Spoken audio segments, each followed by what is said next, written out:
I.S.U.P.K. 53rd Annual Lord Passover.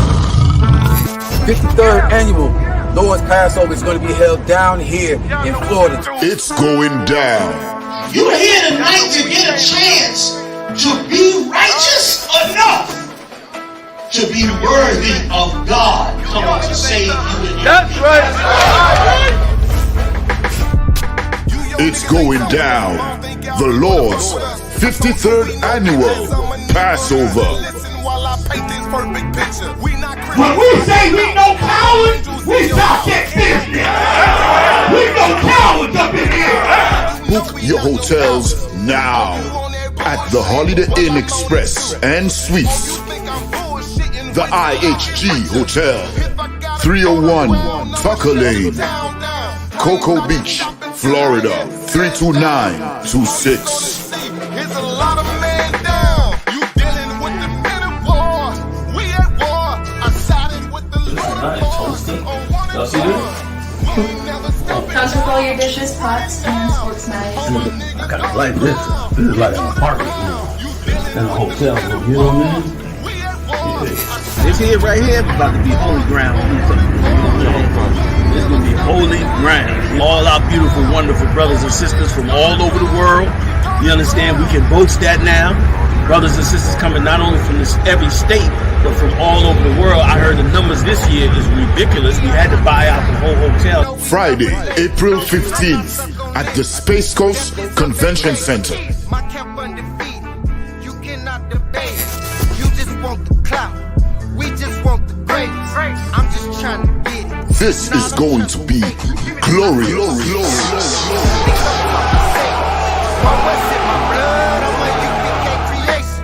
We don't give a fuck, you can see it in our faces. Got it out the mud, straight up out the base.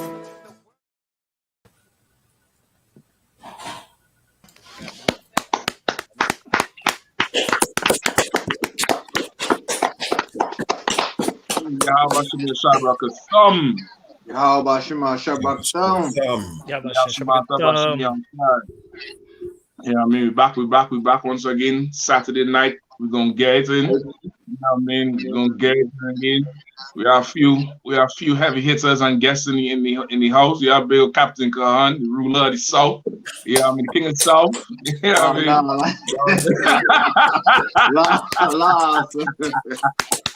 yeah, I mean, going down there and just consolidated the South. Like I suspect he has the spirit of David and said the sword of brotherhood. They chose the brotherhood. They chose the brotherhood. Yeah, man. We have Big Captain Kapash down there in Indianapolis. Naptown finest, boy. Naptown finest in the house. Yeah, man. Appreciate it from coming through, brother. Yeah, I mean, Kapash, it's been 10 toes down from day one. Day one. Yeah, I mean, it's amazing to see how you have that whole zone running under Mount Quad up there.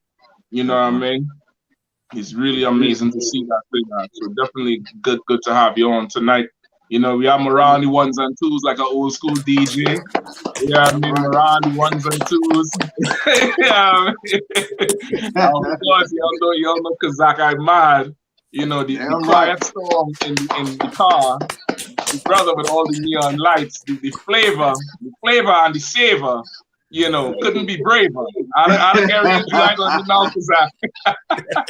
Y'all know Kazak Ahmaud, you know what I mean, coming down there, holding it up from DC. I know we had an attack coming in just now. South Carolina, Jamaica, and everywhere he put his foot, you know what I mean, we're gonna get it down. You know what I mean? Damn right. So you know what we dealing with? What we dealing with? I know we have a good few stories tonight. You know what I mean? Into this COVID running rampant. You know, me Yashimata and Bashimi attacked all the sisters, all the kids, all the haters, all the devils, all the bots. We gotta salute the bots too. The bots be coming up in here. You know, the binary bots, and all the coded bots. Yeah, I mean the bots are the thoughts. You treat them all the same. Absolutely, bots are the thoughts. Yeah, I mean, Yeah, I can salute all of them coming in. You know, they're gonna be in here shortly. Right. Because tonight for sure we're gonna get them a real good show. So you know what I mean? And salute the Omicron. The plague's doing a wonderful job up in here, boy. Yeah. You know what I mean? The plague's doing an absolute wonderful job. Give the Lord a hand for that. You're right with that. Yeah, I mean, give the Lord a hand for that. All the hospitals crying now. The hospitals is crying. You know what I mean? I thought Como, what Como say? Don't thank God he didn't do nothing. Right. That's right. The Lord say no sweat, hold my beer. That's right. Right, Captain. Yeah, so they're all crying now. So what we dealing with? What y'all want to get into first? We could do them three devils. So like them oppressors. Oh, man, yeah. Let's get that there. Come on. Let's rough with that. Come on. That's Ahmaud Arbery, right? The Ahmaud Arbery case. I believe so. So that's the one to get sentenced, right? Yeah. Yeah, I think they got life.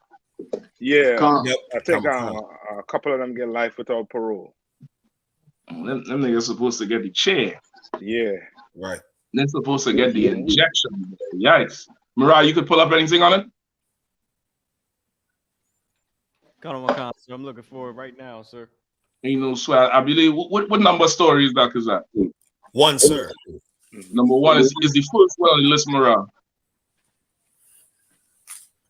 You know what I mean? And that's just the proof we can't look to these fools here for justice. You know what I mean? Them devils getting paid vacation, 3 meals a day, and going into protection, and they're going in some area in prison too. Yeah. I guarantee that. They're gonna send them in some area in prison, and they're gonna get tattoos, and they're gonna be part of the Aryan Brotherhood, and they're gonna be protected up in there. They're gonna be celebrated. Yeah, the Dylan Storm gonna be the roommate. Yep. Dylan Storm they're gonna walk through the door. Dylan Storm gonna be brother, and embrace. They're gonna embrace them. Meanwhile, this brother's father had to watch him with 12 gauge holes in his chest. And they give these dudes what, life? Nah. And also to some similar happened down in North Carolina in Fayetteville. It's gonna come out soon on the news where it was like a road rage, and a young devil came out to talk to the brother, and they was having an argument. And the young devil father was in the car with a shotgun, just bust the brother from inside the car. I seen that, Captain. I seen that video. This video went viral. Yeah. Good night. So here, this is the three men that killed Ahmaud Arbery right here. Yeah, the three stooges, if you want to call them that, if we can call them that. Come on. You know what I mean? Go ahead, read, sir. Yeah. Come on, sir. Until Cap come back. Come on, sir. Ahmaud Arbery's killers sentenced to life in prison. Travis McMichael and his father, Gregory McMichael, were sentenced to life in prison without the possibility of parole by Judge Timothy Walmsley on Friday in the death of Ahmaud Arbery. William Roddy Bryan was sentenced to life in prison without the possibility of parole.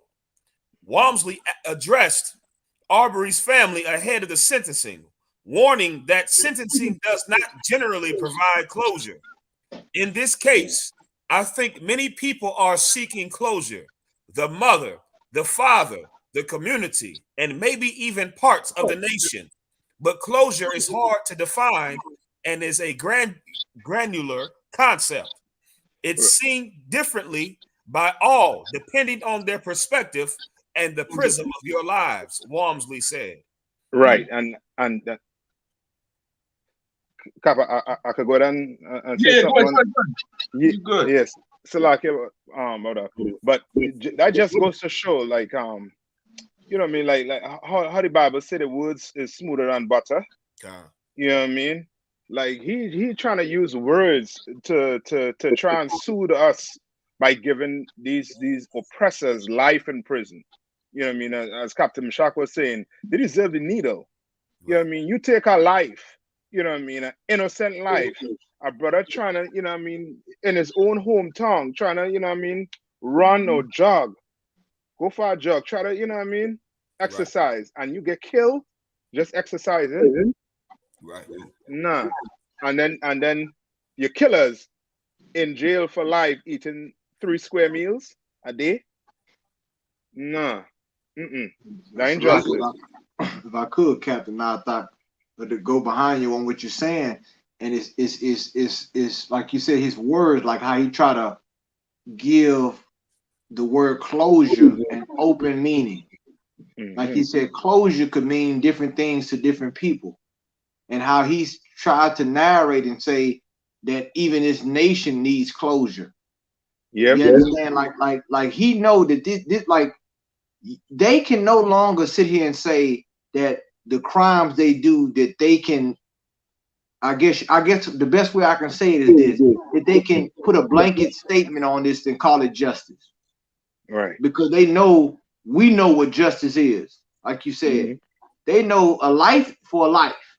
Yeah. You understand? That's a fact. That when they hold up those scales up in that courtroom, that statue of that woman being blindfolded with the scales of justice, it has to be a fair balance. Yeah. A life for, in this case, 3 lives, because 3 lives took 1. Yeah. And they all were accomplices. You know what I'm saying? They all were a part of this, man. So them trying to say, well, we all need closure, and this might not provide closure. You know, it's not going to provide closure. You understand? Because racism is at the top of the scale of all these issues. Salaki. Yeah. And just to say one thing too, Blackie said what? Let us have them 3 and let us give them justice. We don't just want 3. We want the nation. Right. That's why we in UPK. That's right. The nation, you know what I mean? Esau or your oppressors, they have to pay, not just them 3. Right. Them 3 is just a drop in the bucket. You know what I mean? And you know what I mean? We want their nation to pay. You understand? Because this judge know that, as Khan's saying, that black people ain't received justice, has not received closure for what? For slavery. We have not received closure for slavery. None whatsoever. Yeah. And now he want to come up in this court here and talk about, you know what I mean, offer us these type of words. No.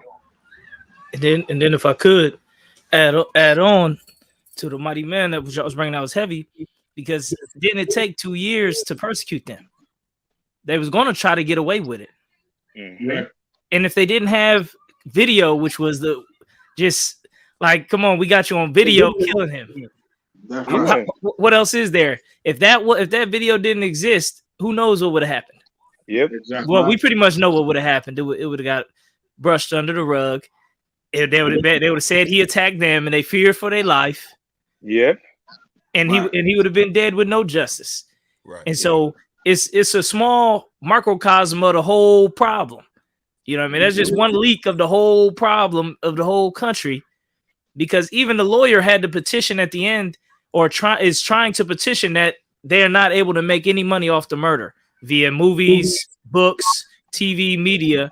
They're trying to push the court, which isn't through yet, that so they can't make any money off the murder. And that just lets you know the rest of them is right down with it. Salaki, if I could, they don't want this story to continue to gain traction. Because I'm gonna tell you something. When they say that you can't see, now they can monetize our pain and suffering, but we can't tell our own story.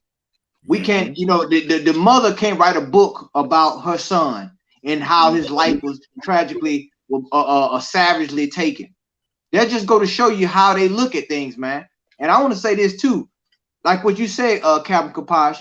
This story, if it wasn't for the UPK on social media, Commander GEN.YAHANNA, when this video came out, us putting we put the pressure on the news media, because we were talking about the story on the streets, on BLACKWATCH, in the classes, when this story came out and it went off. It went viral.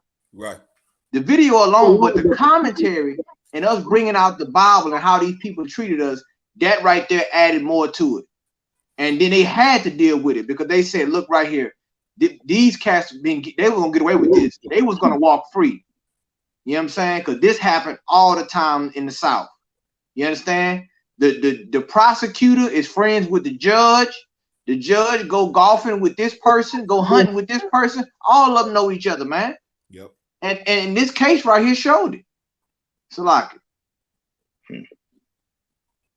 and not only that too. Okay, so the three of them get life, but only two was hands-on involved in the murder.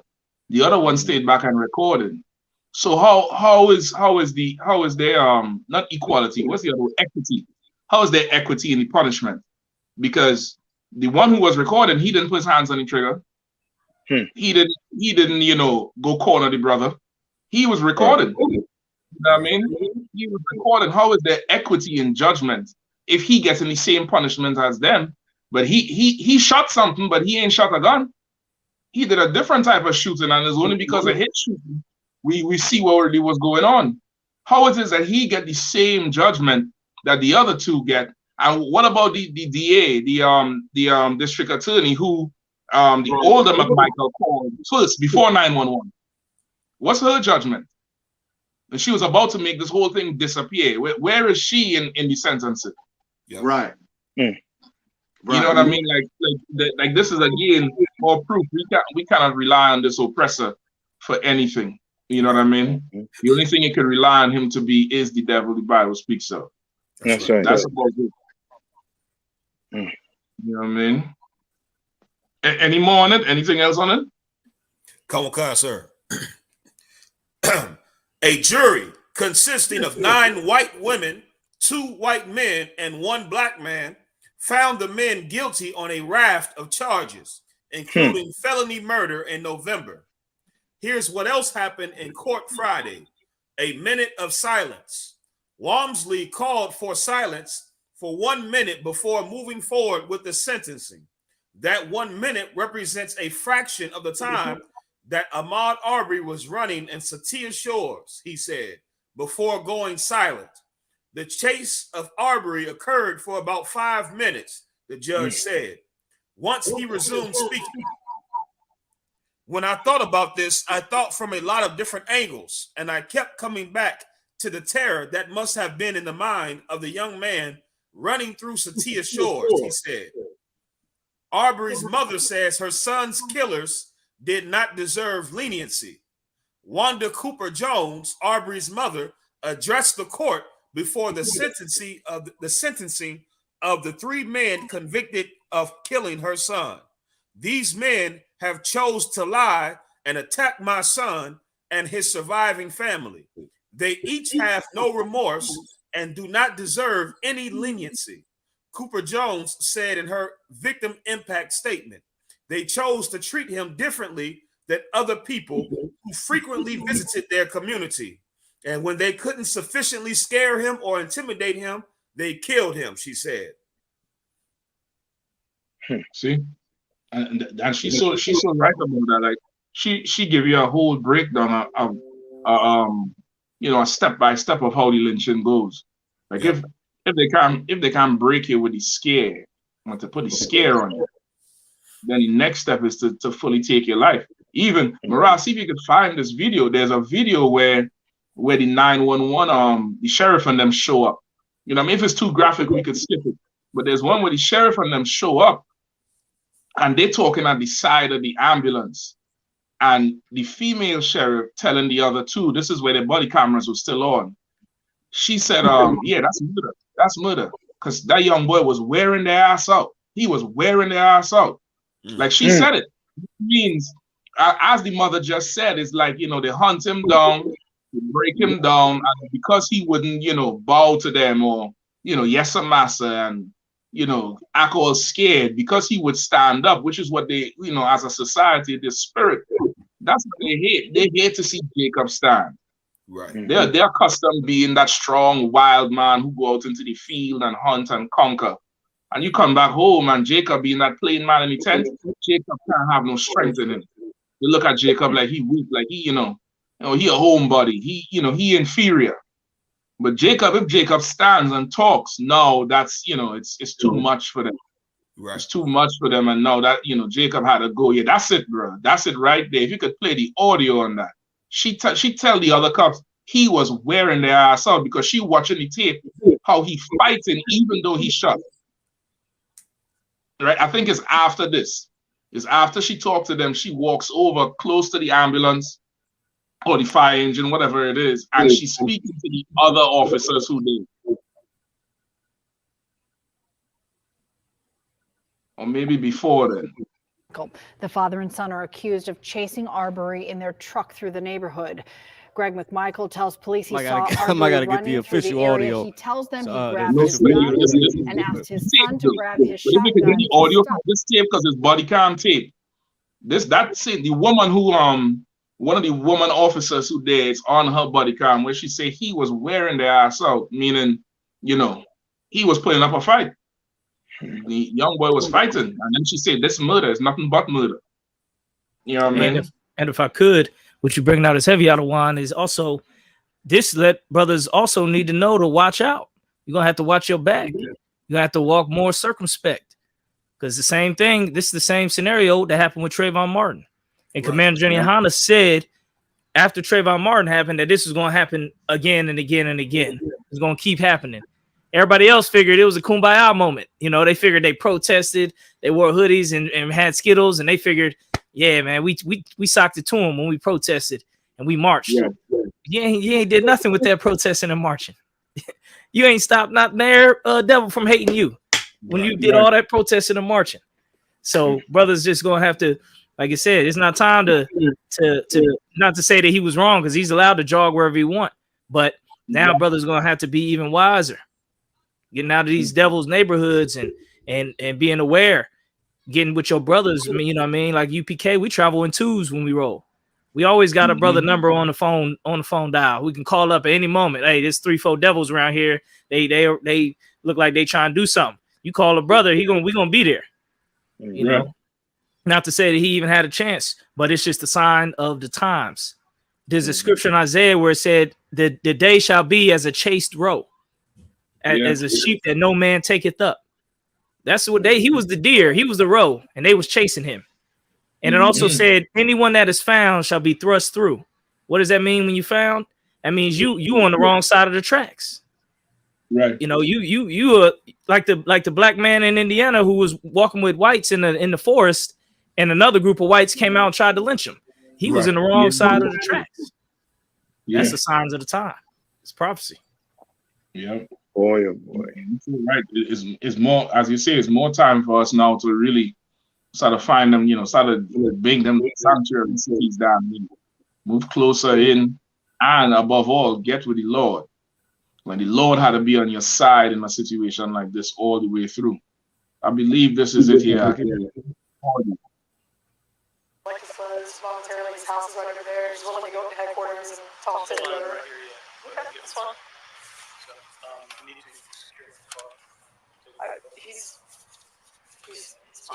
I don't know if it's kind of reverbing. Is it double?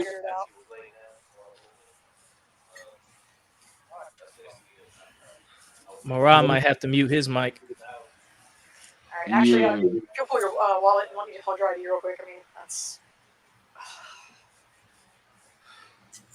I'm gonna hand it right Skip back forward a little bit, Moran. And if you could mute your mic just until. He said he saw this guy last week running. He was breaking into houses and he came. He started running up to him. He told him to get back. He kept telling him to get back. And he came. He hit him a few times on the face and then he shot him. Okay. So. And he's got a bruise starting to swell. Breaking the house down here a few times, the homeowner. His dad is over there. It's Greg McMichael. Yeah. Do you have any water in your car? The trunk, maybe. So he's like, do you have any water? I'm like, I don't have any. Well, I don't have anything in my car else either. Do you have any water? I was about to ask if we clean them up. No, but you can give him some water to drink if you want some. Oh, yeah. Cool. You don't have that kind of water? Okay. I can't believe none of us have water. I don't know, man. If you can skip forward, you can find it. If not, we probably just move on for time's sake. So if you want, But it's somewhere on this tape they can here. yell at me about that. That's fine. So, and as soon as somebody more important than me says that you can fully clean up, we'll let you fully clean up.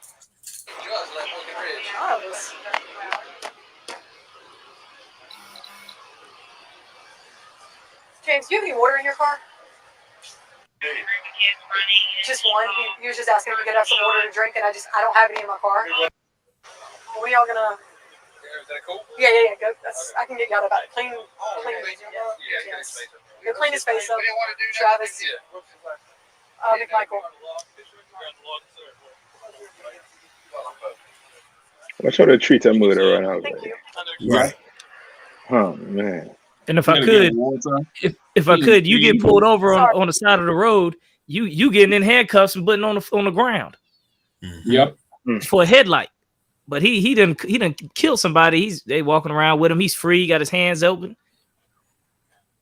They're washing his hands of the blood.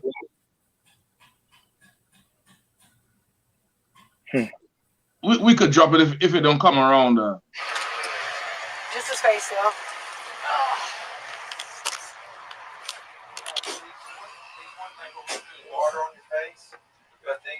Yeah, it's definitely not here. It's almost like she's in the driveway. From what I remember. Okay, just his face and check. Yep. Okay. Until somebody more important than me is. Okay. Like all that blood on him, and he walking around like he innocent. And before he called 911, he called the DA. Now it wouldn't be there because she didn't say it in front of him. She said with the other officer. You could probably drop it if you can't find it. And if I could, I want to hit that scripture because it is heavy on here. If I could, Isaiah 13 and start at verse 14. Kawakan, sir. Isaiah chapter 13, verse 14. And it shall be as the chase roe, and as a sheep that no man taketh up. As a chase roe, as a sheep without a shepherd. Go ahead. Kawakan. They shall every man turn to his own people, and flee every one into his land. This is the signs of the times. You got to get to your own people now, because they getting together. Trump supporters and all the other stories we about to get into. People are choosing their sides now more than ever. Mm-hmm. And how much more it's gonna take? You know what I mean? For us to really start to choose that right side. Right. You know what I mean? If the human virus don't kill us, which is the oppressor, the airborne virus will. And in both cases, the Lord doesn't send the message of which side to be on as a people. Exactly. We ignoring it so much so that I remember when in the beginning with the tests, they're begging people to go get the test. Now you're trying to go get a test. The test is like crap. You can't find one to save your life. Mm-hmm. You know what I mean? You can't find a test to say you got to wait 14 days, 2 weeks out to get a test. Same thing with the damn vaccine. Now everybody want to run to get it. Everybody who was, standing on the square before with, you don't know what they're putting into your baby cells are going to alter your DNA. Right now, a nigga don't care if he turn into a frog tomorrow. You just put it in him. And it's sad that so much people had to die before we wisen up. You know what I mean? And again, that's one of the characteristics of us being the children of the Lord. Like we the stiff-necked people for real. We are a very hard-headed, stiff-necked people, for real with the Lord. He really had to crack the whip on us. Right. Mm-hmm. Damn right. If I could, Cap, like going off what you're saying about how it's we in these times, man, we gotta, and like what Captain Kapaj said also, gotta walk circumspect, man. You know what I'm saying? Because for sure, it's definitely you still an enemy of the state. You know what I'm saying? You think you a citizen of this place, you are always a potential enemy of the state. Yep. And like Captain Mashak talking about this virus will turn racial any day. Any day they'll turn this into they'll use the race card on the virus. You understand? Mm-hmm. So you have to walk circumspect, and really you got to come in these gates, man. You know what I'm saying? You got a lot of George Zimmermans out there. You understand? A lot of McMichaels and all these people, they out there. You know what I'm saying? And when we telling you, brothers, you're gonna get righteous counsel in here and on knowing how to move. You understand? Like if you serve the Lord gonna be on your side when your enemy come against you. What do you say? That I'm gonna be an enemy under your enemy. You understand? So the next George Zimmerman, he gotta be careful because the Grim Reaper, he wear a hoodie too. Right. You understand? So you don't have to worry about that if you standing with the Lord. You understand? If you know how to move and you got righteous count, what the Bible say, in the multitude of counsel, there's safety. A lot of you act a fool during this so-called New Year's. You act a fool during this so-called Christmas, which days we not even supposed to celebrate. Right. In the year of our oppressor, the so-called year 2022. You ain't supposed to be doing that. But you out here walking around like there's not a war going on. There's a war going on out here. You understand? A physical war, and the war that we fight is the spiritual war, spiritual warfare. You understand? So you need to understand it ain't time to play. You understand? Because for sure it's about to ramp up. Make no mistake about it. What you see going on, Captain Nathak just brought out a story that, you know what I'm saying, about what happened in the Carolinas. This is going on 24 hours a day, 7 days a week. You understand? So, Salaki, I just wanted to bring that point out. Yeah, that's for sure. You're so right. Alcohol, like you always like to say, like there's a war going on and we behind enemy lines. But yet still we walking around like we the children of the people, of the citizens, like we citizens. And it's the most ridiculous thing to do. Imagine war going on and you the enemy, you stuck behind enemy lines. But you walking around like, like it's recess time at school. Exactly. You know what I mean? And we get taken. We get totally taken. If I could get one scripture too. Anybody else want to jump in real quick? I just want to say one thing, Cap. When they look at this video, like you saying, look at that. Look at him on top of that truck. That's a military strategy. He took the high ground.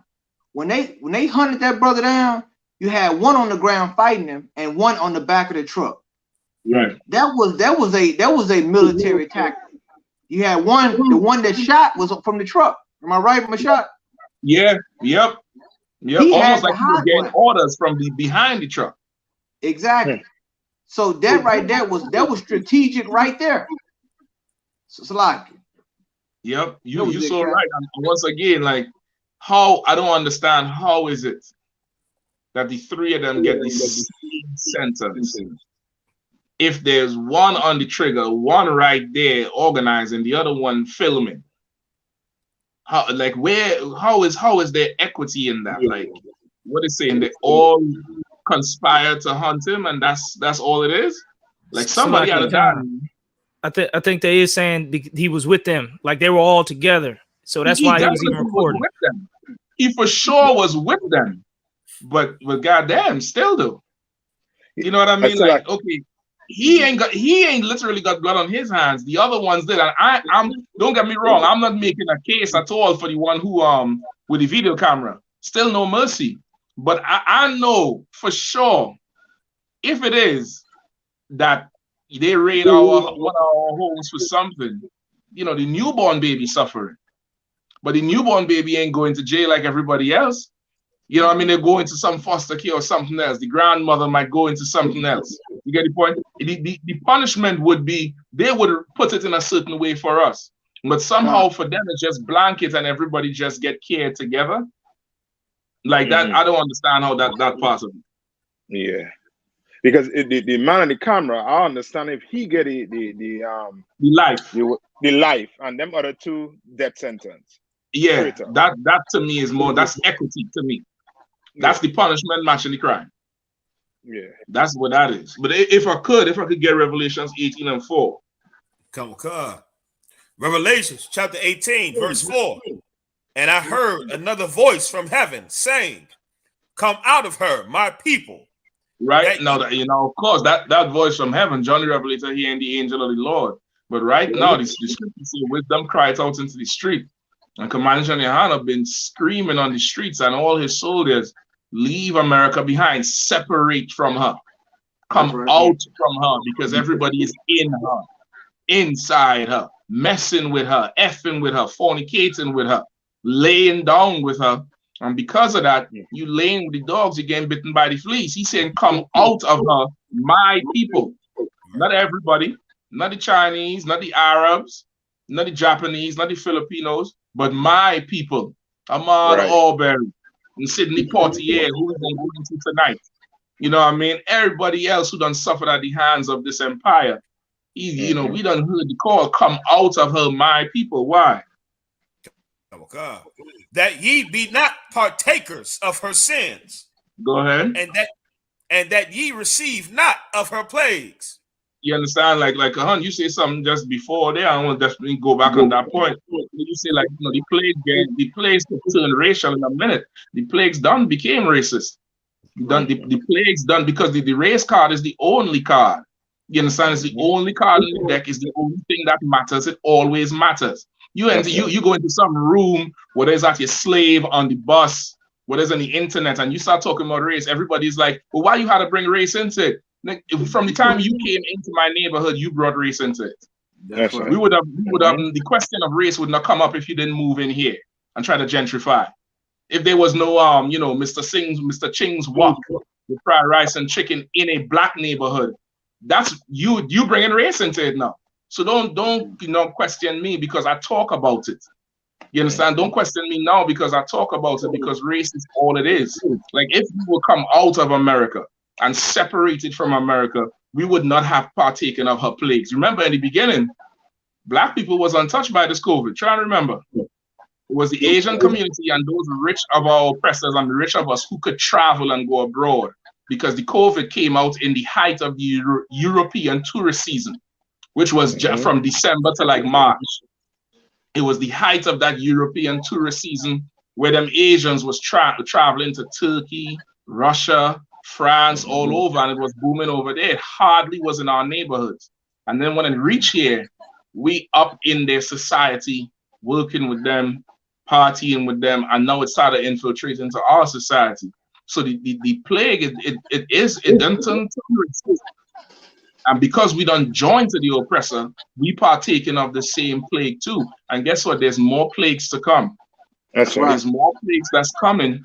And if we are joined to this oppressor, we're going to get the plagues of the oppressor right now. We're going to get the plagues of the oppressor. That was it. Damn right. Damn right.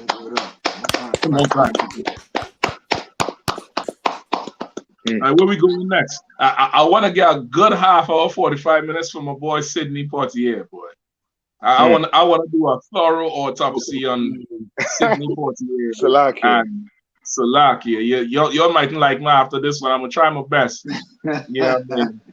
Yeah, I mean, I'm gonna try my best. You know, y'all know I had a tendency to be smooth like a rough stone, but I'll try. I'll try.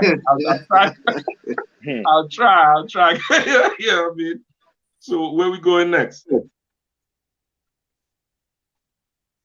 We can either go there or the basketball, the brother with the commentary. Which one is that? When the oppressor told, let me pull the trigger like your father pulled the trigger. Yikes. I don't think I heard that one. Let me hear that one too.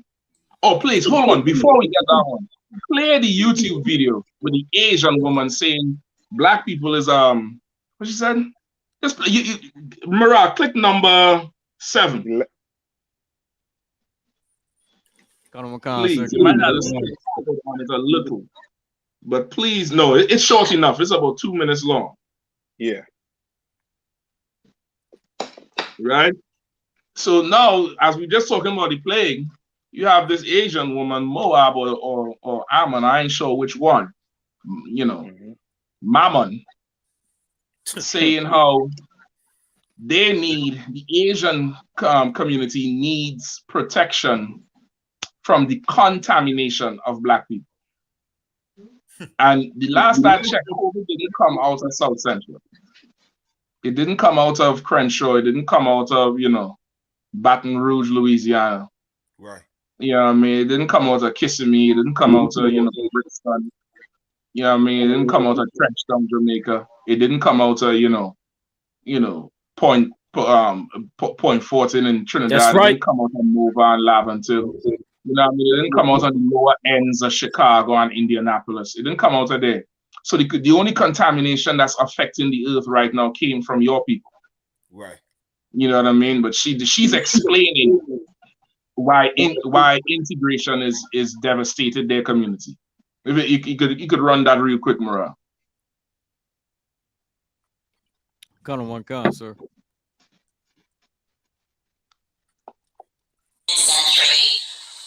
Increased mobility for Chinese Americans in the South because Mariah, I think you might have to mute your mic. My mic is muted, sir. I'm not sure. You might be. Damn, why is it echoing like that? The original video was like that. Maybe you could put closed caption on too. We could read what she's saying. Okay, no sweat.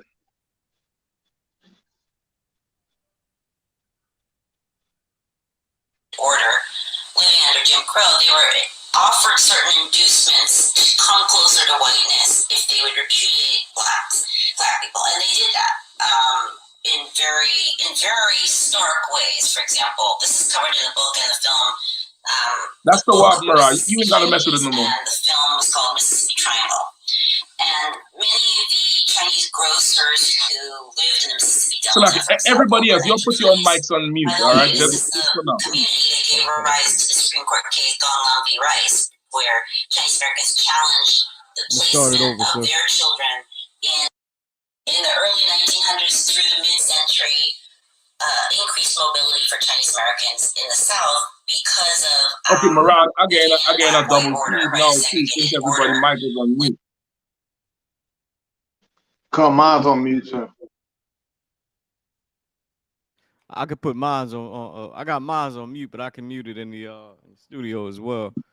Yeah, you might have to mute it in the studio and play it through the computer. That might be the echo. Go ahead and try. Living under Jim Crow, they were offered certain inducements to come closer to whiteness if they would repudiate black people, and they did that in very stark ways. For example, this is covered in the book and the film. The book of Slack, play it over one more time from the beginning now. Mississippi Triangle, and in the early 1900s through the mid-century, increased mobility for Chinese Americans in the South because of living in a black-white order, right, a segregated order, living under Jim Crow. They were offered certain inducements to come closer to whiteness if they would repudiate black people, and they did that in very stark ways. For example, this is covered in the book and the film. The book of Mississippi Chinese, and the film was called Mississippi Triangle. And many of the Chinese grocers who lived in the Mississippi Delta, for example, in the 1920s, by the way, this is the community that gave rise to the Supreme Court case GEN.YAHANNA v. Rice, where Chinese Americans challenged the placement of their children in so-called colored schools, and because they wanted to be able to go to school with whites. And their argument, very dramatically, was we Chinese people, being pure Chinese, deserve protection from the contamination of blackness as much as you white students do.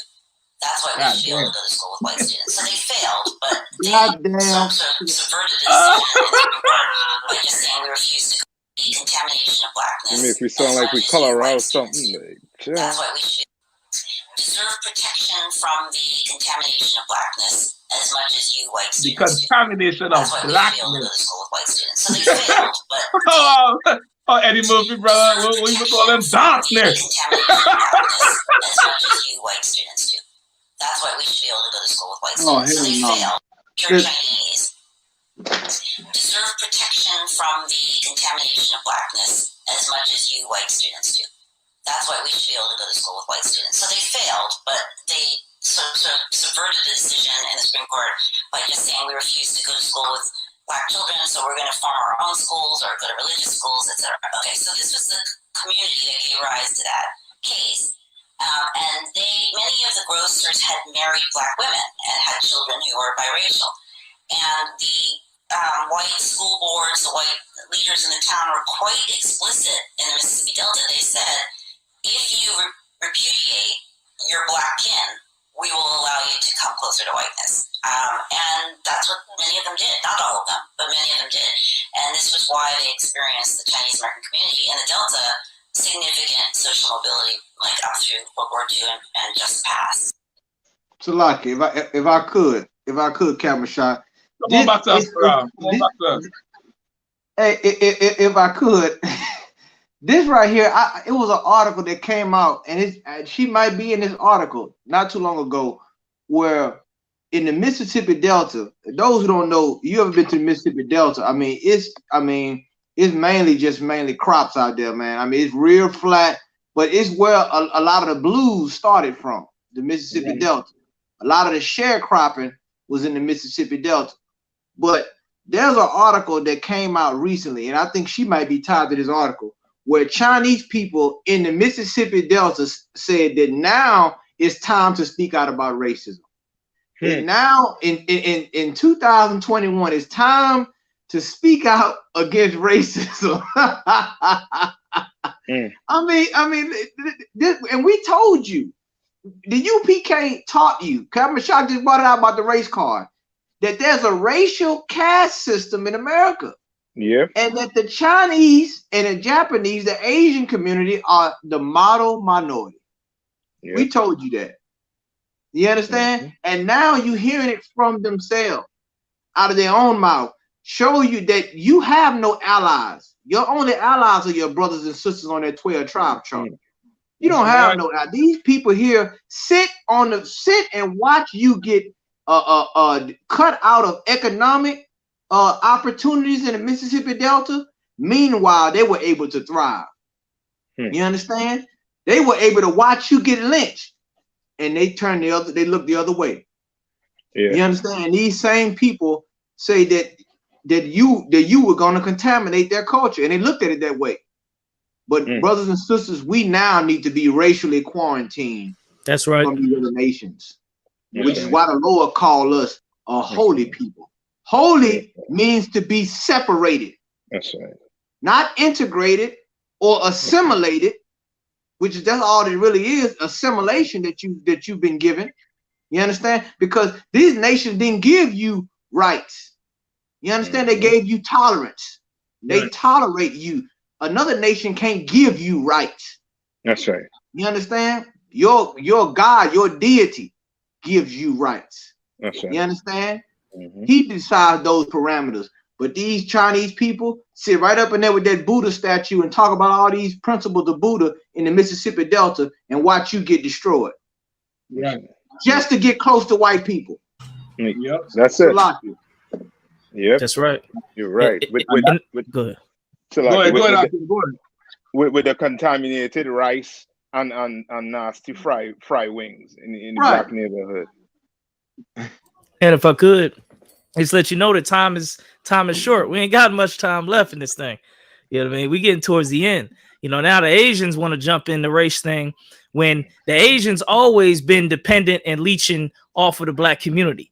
When they shot that black girl in LA and the blacks tore down the whole city of LA and the Koreans, you understand? We tore that down. They wanted to come out with the movie Rush Hour right around that time so they can make blacks and Asians back friendly again. You had Chris Tucker and Jackie Chan like, oh, I don't want no shrimp fried rice, making jokes and trying to make blacks and Chinese back cool again because they leech off the black community from the hair stores, from the restaurants, the nail spots, their whole economy of their Asian countries come off of a portion of the black community here.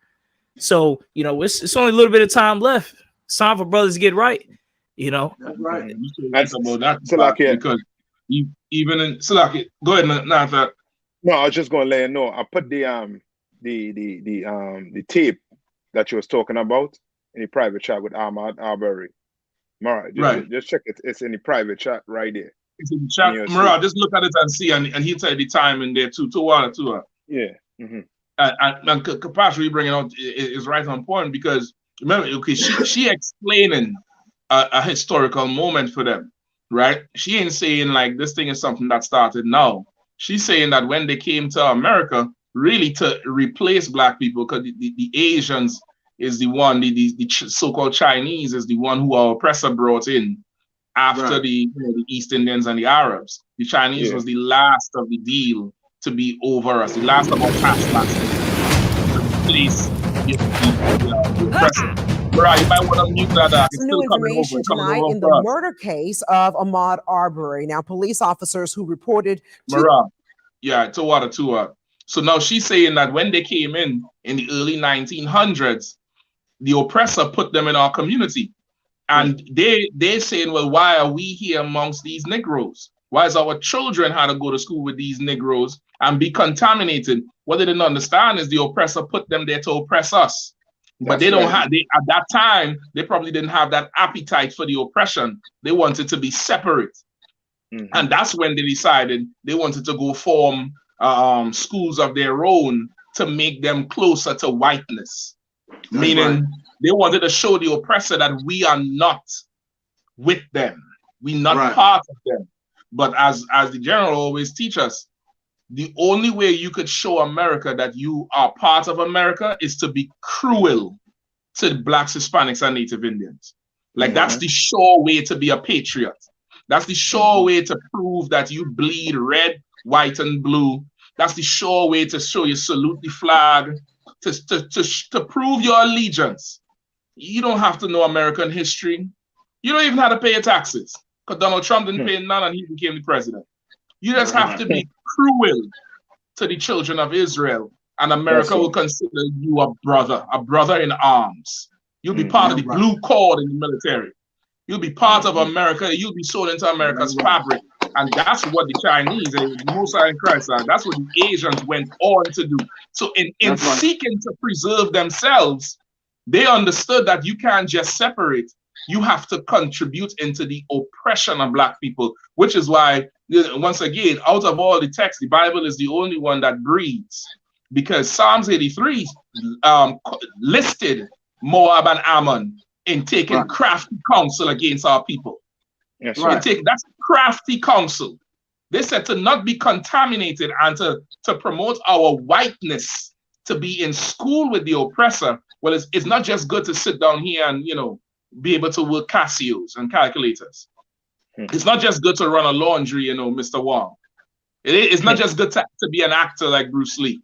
You are going to have to oppress these people. You're going to have to oppress the Hispanics. You're going to have to oppress the Native Indians. You're going to have to oppress the Negro. Then and only then will I call you my brother. Damn right. And that's really what happened here. So now she's explaining anything. I ain't giving her a pass, but she's explaining to why now they're coming out about they want separation and equality and all of that, which is why, once again, when Christ comes back and they all become slaves, they would have earned their rightful position at our feet. They would have earned it. And this is why all these things coming out now. So when they all end up in slavery under us, nobody could say this is unfair. Nobody would be able to say, well, you're taking advantage of a situation, because the record will bear witness. Y'all thought we contaminated the earth. Because of you, nobody can go nowhere. Because of you, schools is closing down. Because of you, the healthcare system in America is being suffocated because of this goddamn COVID, because you don't know what to put in your goddamn mouth. Yet still, my people polluting the earth. Right. My people polluting yours. My people contaminating yours. But because of you, the whole world is brought to its knees. That's right. This is absolutely crazy, man. Like Christ needs to come quickly and enslave these oppressors, man. That's the only thing they understand. Harsh bondage. Harsh bondage will make them understand. You know how you make them good, productive people? The same way they made us good, productive people. The same way they made us produce LeBron James and Michael Jordan to entertain them, and Michael Jackson to sing, and Sidney Portier to act, and the teachers and the lawyers and the doctors that contribute to the society. Hard bondage made us good, contributing people to America. Well, you know how you're going to contribute to the kingdom of heaven? Hard bondage. Yes, day and night. Hard bondage. Damn right, Captain. If I could, and what you're saying is so right. Look, it's the Chinese virus, okay? I know you don't want it. It's the Ain't it the year of the rat? Okay? It's a Chinese virus, man. You understand? Because you don't know the dietary law. You out there practicing all manner of unsanitarianism, all of that. You eat unclean food. Like these people, and the reason this virus is spreading is because of these heathens, because they don't have the right hygiene. They don't practice the law of being clean. You understand? And this is why these things are spreading, man. And like we said before this is all over, you're gonna know the meaning of touch not the unclean thing. Right. The Lord gonna make it real personal for you. You understand? So what this story right here is bringing out, Captain Shock, he hit the nail on the head. You understand that when the Bible says they are confederate against thee, yeah, the Confederate flag, but these other nations also. They also a part of those stars and bars. They are confederate against you. If I can get one scripture, if I can, Captain Shock, can I get where it says oppression make a wise man mad? Yep. You understand? Because you got to understand, oppression is systematic.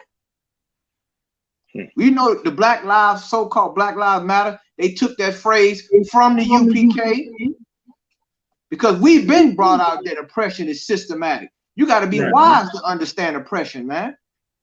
Go ahead, my brother.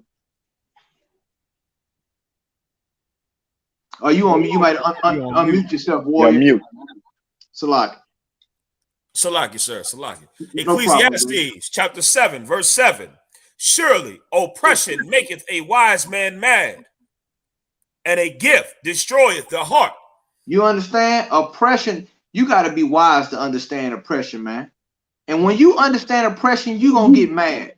For those that try to say, why y'all so mad all the time? You know why? Because we understand oppression.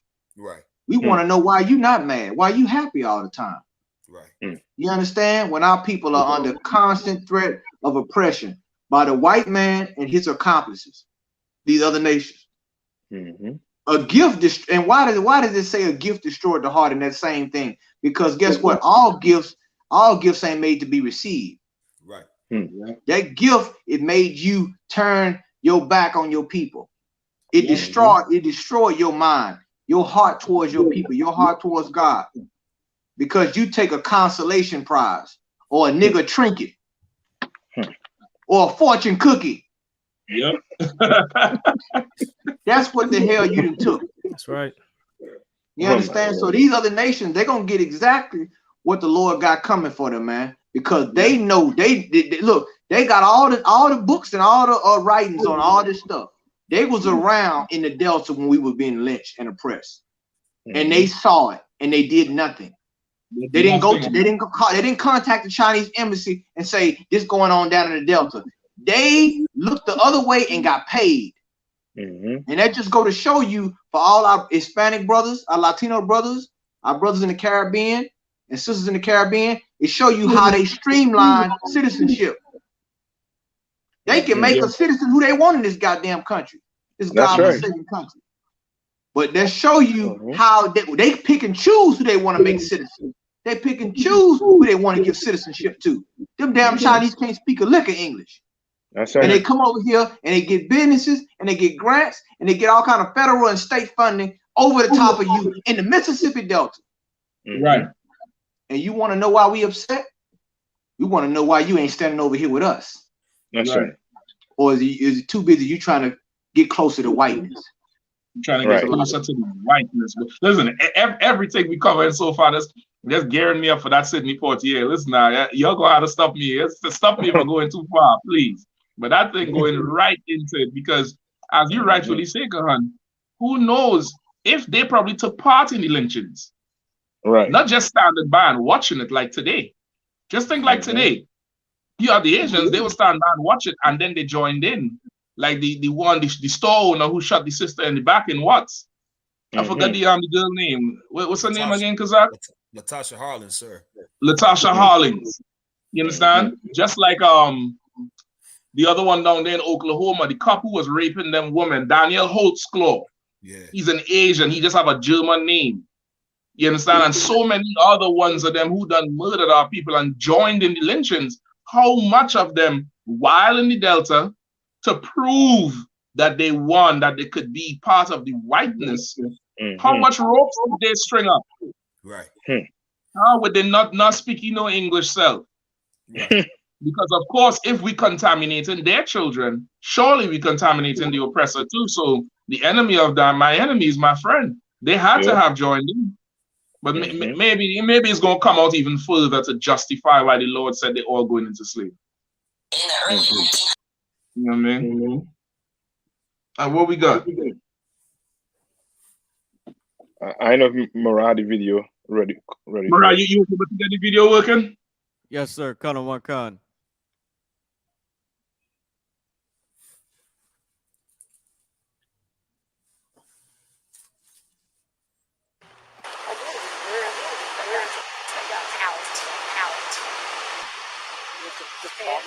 You watched the video, didn't you? Would you agree? Old boy was kind of wearing him out a little bit, and then I slowed it down and watched it. You see the first shot, and then you see the second shot. They changed the topic before the officer then turned away. Police collected it as evidence. I'm emailing this video to my, he was videoing as they were coming down the road. Afterwards, officers gathered at the scene to talk through what they saw in that video.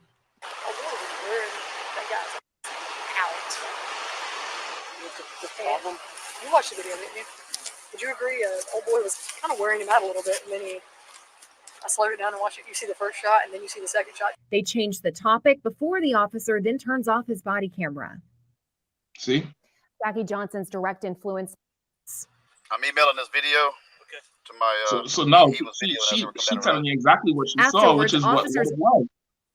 Like they had to weigh him all the way down, which means he fighting back, he put another fight, and now they had to turn around and murder him because, of course, he wouldn't just lay down that they walk over us, which is as the scriptures say.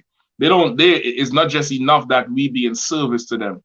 They want us to lay down that they could walk over our bodies, like we willingly become their mats once again, because he's such an inferior people, our oppressor, and we are such the Lord's people. We are such the Lord's people. We superior only because of the Lord, nothing else. There's nothing else about us that makes us better than him, or else we would be on top of him without the Lord. We are the Lord's favorite child, the Lord's favorite son. We're the Lord's, his pick of the litter.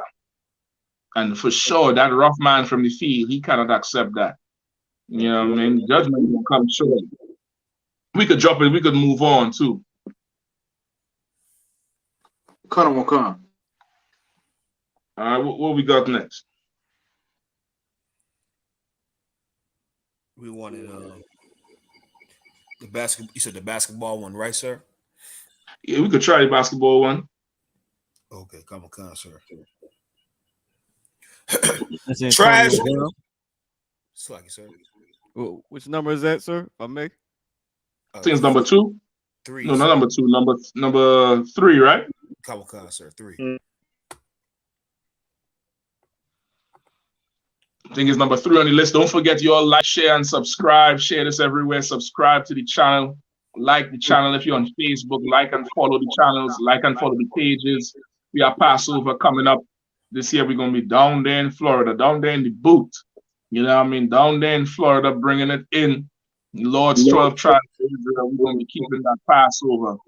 Celebrating how the Lord stepped in for us against our enemies who plotted to destroy us, just like how every one of them plotting right now to destroy us. Right. Come on down, break bread with your brothers and sisters, man. They're coming in from all over. That COVID ain't stopping us, man. Lord willing, that COVID ain't stopping us. It ain't stopped us last year. Lord, oh Lord, don't stop us this year again. We monitoring the news and taking every precaution and every procedure necessary. I don't care if they tell me I have to graft a frog to my back to escape the COVID. I'll come in there saying, ribbit. I mean, if that means I get no COVID and I get to go to the damn Passover, I suggest you do the same. Do whatever it takes as is commanded by the mighty Lord, and this time he is commanding GEN.YAHANNA. Whatever he say to do, you follow them protocols, man. It damn near feel, y'all correct me, y'all tell me what y'all think. It damn near feel like this is almost like a practice, like a pre-season for us, where we get in different scenarios of being obedient to the man of the Lord. Just like how it was in times before with Moses Ezekiel, Joshua, the Maccabees.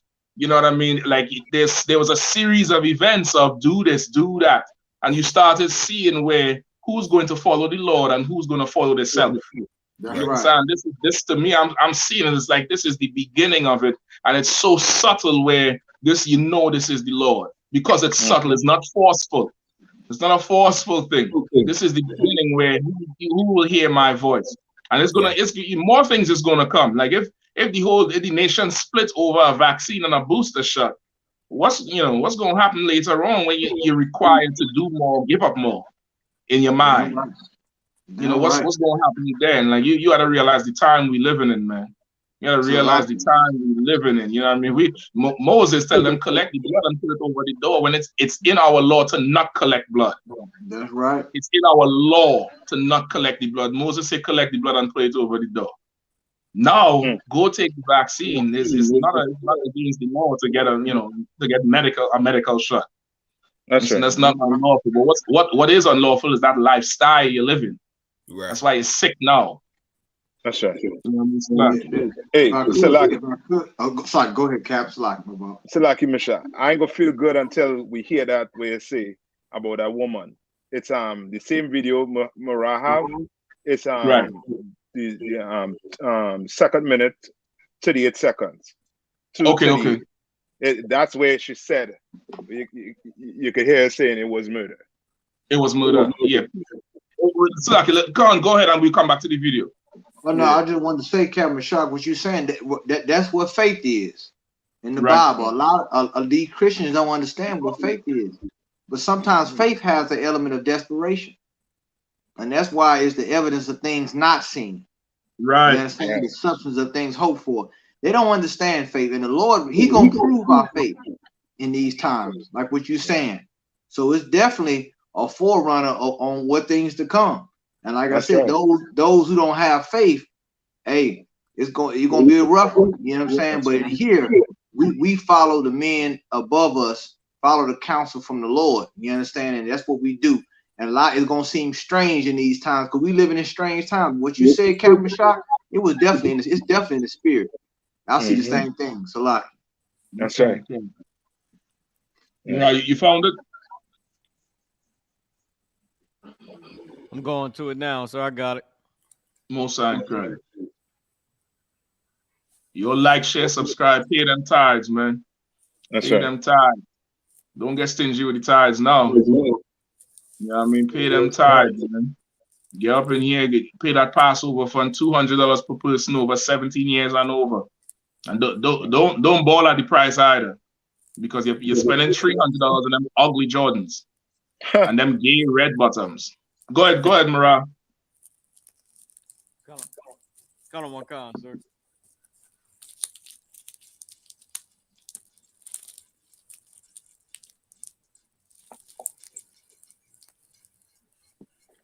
You said 2:38? Yeah, 2 minutes, 38 seconds. Got on one con.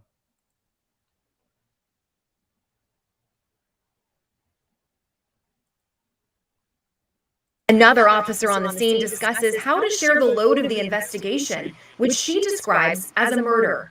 This is a murder, but it doesn't matter to me how you want to do it. And then there's the cell phone video taken by William Roddy Bryant. Listen as officers try to make sense of Greg's story that day. That was it.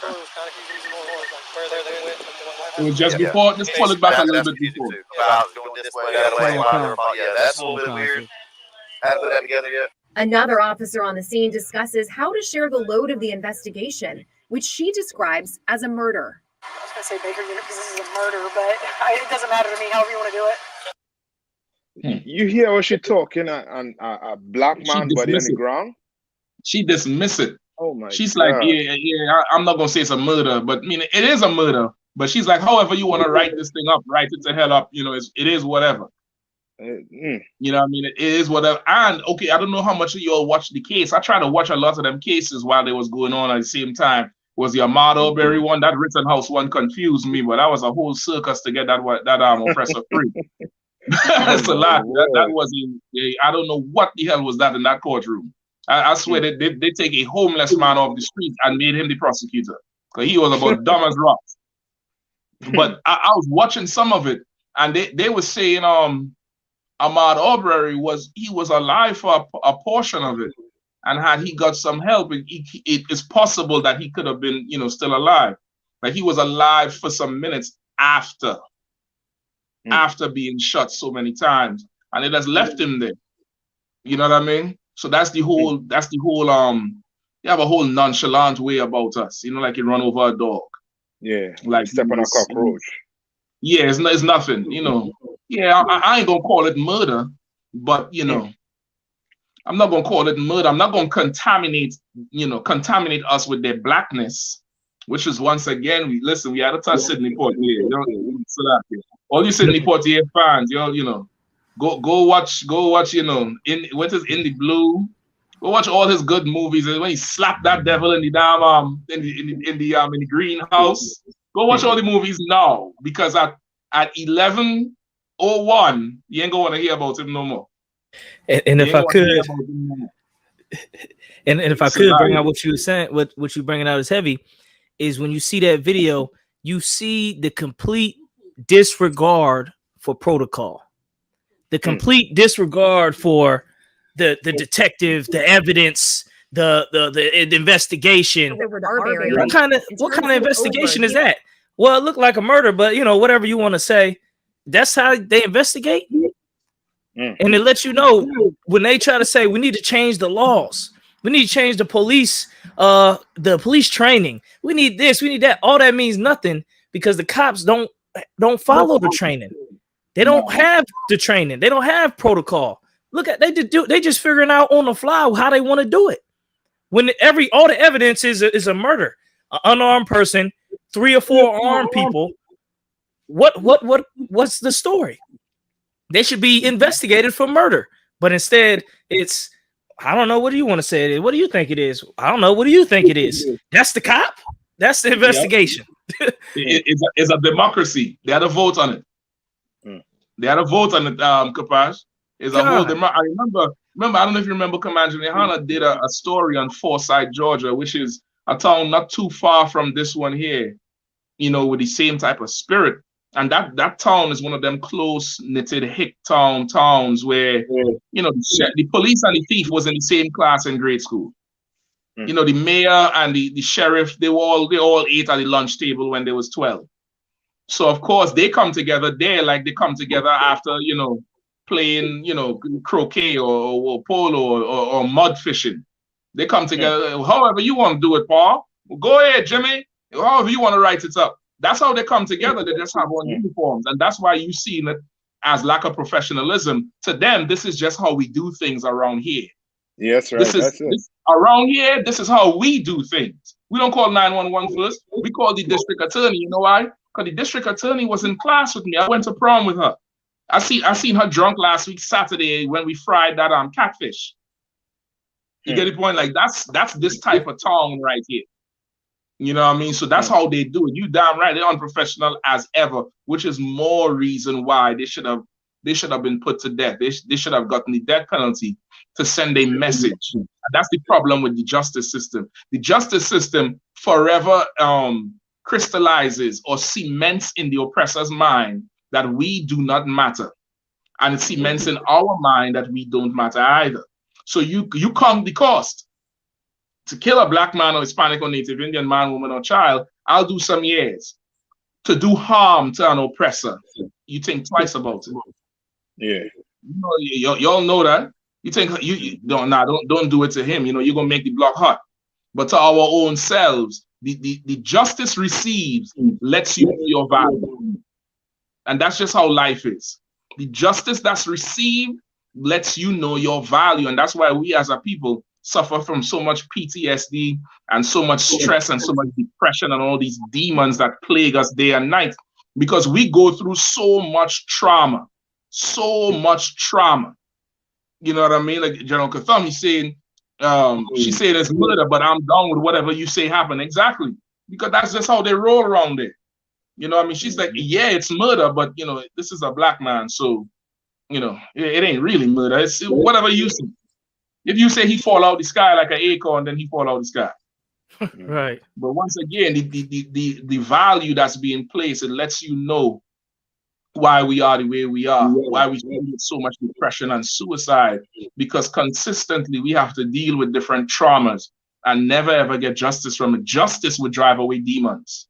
Right justice, not just justice, but righteous justice drives away demons. Because when that trauma puts a demon on you, to victimize somebody, now you have to live with this thing forever. And justice will drive away that. You get the will to fight and get up and move forward and not fear that this thing will happen to you again, because a proper example was made to whoever, perpetrated this act against you. So you don't have to worry about. The Jewish man could walk through Germany today and he not scared. He ain't got no trauma when they cooked his parents in Nam ovens. Because examples was made of 89 and 95-year-old men. Till this day, examples are still being made of them. But me and you driving anywhere, we gotta watch what we dress in. That's right. We had to gas up before certain state lines, because we ain't stopping for gas in here. Because no example was made. So that demon is following you. That thing is following you. You're so right, Cap. No worry. Soon the demon of Yahushua will haunt the nations. That's right. That's what I want. I tell you, I want one of them big old draft horses, a black, jet black. I want black garment, black sword. I want the steel to be black. I want when I ride on that plantation, they say the nigger of niggers is coming, the blackest one. I want them to be scared and haunted like we are haunted by them. That's right. That's what I really want, because the justice we receive, it's immense how just, there's really no word. It's not even replaceable or invaluable, just how minuscule we are, how much of a fly on the windscreen we are. Salaki. Yes. And Salaki too. I want to, stick on this. We got to get here, Sidney Portier. But brother, for you to think that slavery is over after watching this, you crazy. Yep. It was no different than a black man running for his life in slavery days and being hunted. You understand? Shot and killed and dragged back on the plantation. And like, what we gonna do with this? You know what I mean? Well, how we gonna write this up? You know what I mean? Like it's a mistake on a sheet of paper or something. It's heartbreaking, traumatizing, and everything you're saying, Captain Meshach, is right. Like that demon following us, like that fear following black people. You understand? Following us to this day. You had to come into the truth to get relief of that fear. You understand? Gotta come in the I.S.U.P.K, Blacks, Hispanics, and Native Indian. Well, that fear gonna follow you. Right. Salaki, sir, if I may, sir, and what both of y'all said is so heavy in this, and this is why I love the I.S.U.P.K and the Commander GEN.YAHANNA and all the Anawanian for holding it down for us, because I remember being in the world, and the Christian church would take an incident like this and somehow make it seem like, well, y'all niggas got to start pulling up your pants, and you got to join the military, and you got to join the police force, and you got to be better citizens so these things don't happen. When common sense is telling us niggas in the street and in the ghettos, like, yo, that's not changing what's happening to us. We seeing this, there's injustices happening to us, and it's like a child that's molested in that stinking church. Instead of saying, you were a victim and we're going to deal with this nasty predator, they say, well, why you wore what you wore? Why was you walking like that around a pastor? It's like the Christian church increases our oppression, and they make us out to be the problem when really we're the victim. And I just love the UPK for just always keeping that charge on the church, because that's where it starts. It starts with those filthy hustlers in the pulpit, and they need to get removed from their seats. And I pray the Lord continues to get the UPK power so that we can give our people the justice that they deserve. And just calling the white man the goddamn devil, it freed me in the world, and it's going to free so many more of our people, man. So that's right. Listen, them few words, you so right. I give it up, the water. Them few words empty words. The white man is the devil, brother. That's a vaccine like no other vaccine. Right. That's a booster shot. I mean, to say it does something to every fiber of your body, it does something to your spirit. To lay charge on a criminal, it's everything. And as you say, the religions and the churches and our leaders, they muffle us. It's like, like a woman get raped and she come forward to tell about the rape, and then somebody covers her mouth. Right. And after a while, she ain't gonna come forward no more, and she gonna start abuse herself. Yep. And as a people, that's how we are. Right. They want to know why we angry, why we can't get together, why we hooked on drugs, why we kill each other, why we kill ourselves, why we do this, why we do that. Because when we talk about it, this is what you do. Right. You do this. You do this, and you wonder why. And listen, Christ's gonna come back and flood this place with your blood. That's right. He's gonna come back and he's gonna do it. Salaki. Come. Let's keep rocking. I want to get some of Sidney, boy. We could get some Sidney, or we gotta go with basketball first. No. You can bring in Sidney here now, because this is the other type of person that wants us to be. If not the church, you know what I mean? This is the next type that want us to be. They will never ever portray Benedict Arnold like they would portray Sidney Portier and these other black celebrities. Right. They'll never do it. You're so right about it. Mariah, if you could get a picture of Sidney Portier, Mariah, I'm gonna send you a video I want you to line up to play, all right? Now everybody knows Sidney Portier, right? One con. You know what I mean? Sidney Portier, he was Mariah, I could text it to you, or you want me to send it to you on Facebook? You can text it to me, so that's the WAP. Okay, no sweat. I'm gonna text it to you right now. It's a YouTube video. I think it's about 2 minutes long or something like that. Right? This is the brother here. You know what I mean? As far as you know, everybody know he's, actor extraordinaire. He's the damn, cookie cutter example of how to be in Hollywood. And, he definitely did, I'm not going to take away from what he achieved personally in the oppressor's kingdom, especially in the time frame that he did it. We're talking about what, the 30s or the 20s, coming up to around 1950, around there is when he was coming up. You know what I mean? I think he was born in Miami, Florida, but his parents was from Bahamas. I believe they have Levite lineage. I can't be certain, but of course, when you look up his records, they say Bahamas, so that's what we'll go with.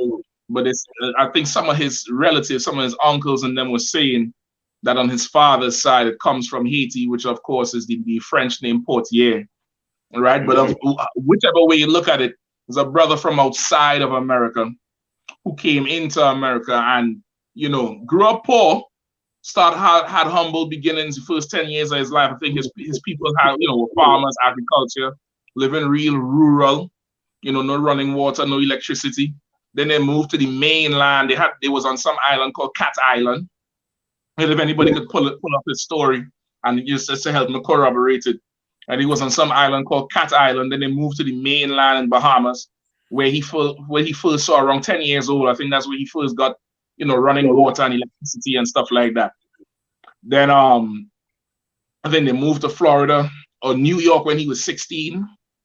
And he was in there, working just like any West Indian coming up, working, had multiple jobs, dishwashers and stuff like that. And I think right around the age of 20 or so, 20, 25, he started getting into theater, right? He started getting into theater, but because he was number one, black, and number two, had a very strong Caribbean accent and he couldn't sing, it kind of hindered him. So he started going and learning how to modify his accent and learning to sing and learning to, act better to be, to make it to the stage performance. I think the stage performances is where he first had his little breakthrough. And they describe in the article that his accent and his lack of singing and him being black was weaknesses. That's what they said in the articles I've read. They said he went to work on these weaknesses. So imagine this brother here, he is the, you want to talk about an imposing figure. I didn't know he was that tall. This nigga is 6'2". He's 6'2". Imagine a 6'2" young black man coming up and having such tremendous talent is not just a threat to his peers, but a threat to the image in a time where our oppressors sought to put their foot on our neck. And this is while he's coming up, the Asians in the Mississippi Delta talking about contaminating their children with their blackness. You know what I mean? And he went on to make a whole ton of movies. Because I give me some of the list of his movies he made. Come on.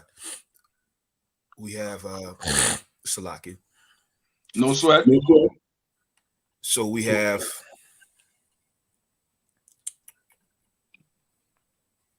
Right, you could put some of him up on the screen too. Now, let's mute the video for now, but I'm gonna need to get the video too. Anybody want to chime in? Definitely chime in. So we have Kawaka. You had the movie The Defiant Ones in 1958. You had Porgy and Bess in 1959.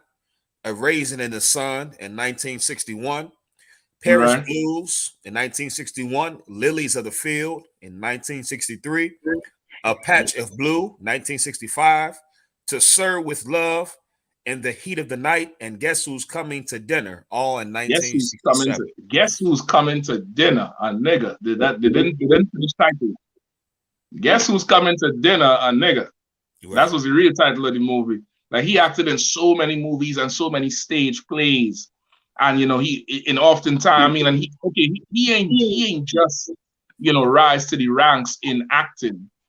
He was also an official ambassador of Bahamas, right? He also worked with UNESCO, which means he was working with United Nations as well. He worked with UNESCO as a young man coming up as he began in his acting. As he started to get prominence in the acting, he was an ambassador for Bahamas, worked in UNESCO. He was one of the first Black people to have, to be recognized by all these Asian film festivals. He transcended past his, the Hollywood. He transcended way past the Hollywood as well, and became way more than, an actor. In terms, he became an icon, a symbol of something. Right. You understand? He became a symbol of something, and in terms of the entertainment aspect of it, and as a profession, he rose to the top. He damn near is the creme de la creme of the actors. All modern Black actors, somewhere in their influence, talk about Sidney Poitier. I think Denzel Washington talk about him like he admired Sidney Poitier's poise and his delivery and everything like that. And you could damn near see similarities in their acting. You could see the whole, the damn near the cookie cutter, the blueprint of how they carry themselves and display themselves. But this is him as an actor. And as an actor, he did a marvelous job. And then, in here, we for sure, our job is the upliftment of Black people. But you go home and you watch a good old movie with Denzel, Sidney Poitier, and Michael B. Jordan. You watch TV for what it's worth, the entertainment. Right. You know what I mean? The entertainment value. Damn, he played the hell out of that role. He played the hell out of that role. That movie, I think it was what was it Into the Blue? I forget the name of it. Where he slapped the devil in the damn florist shop. In the heat of the night, sir. They call me Mr. Tibbs. They call me Mr. Tibbs, Tawana. You know what I mean? Like he for sure become an icon. But in here is where we definitely, who do we fear? The Father we fear. And we only serve the Most High. We serve the Most High and we obey on our King. And the Lord said in Isaiah, I am the Lord is my name, and I will give my honor and my glory to nobody else.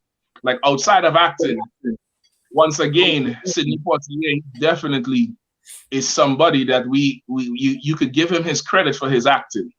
This is the one right here. Oh boy, that sheriff got it good. This ain't the scene, but I think this is the same movie. You get the point?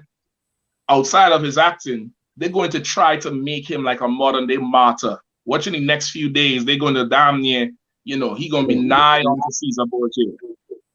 You're going to hear every Black actor, every activist, every sports person, everybody talk about him as if he's the one to follow, as if his ways was, the right way to be.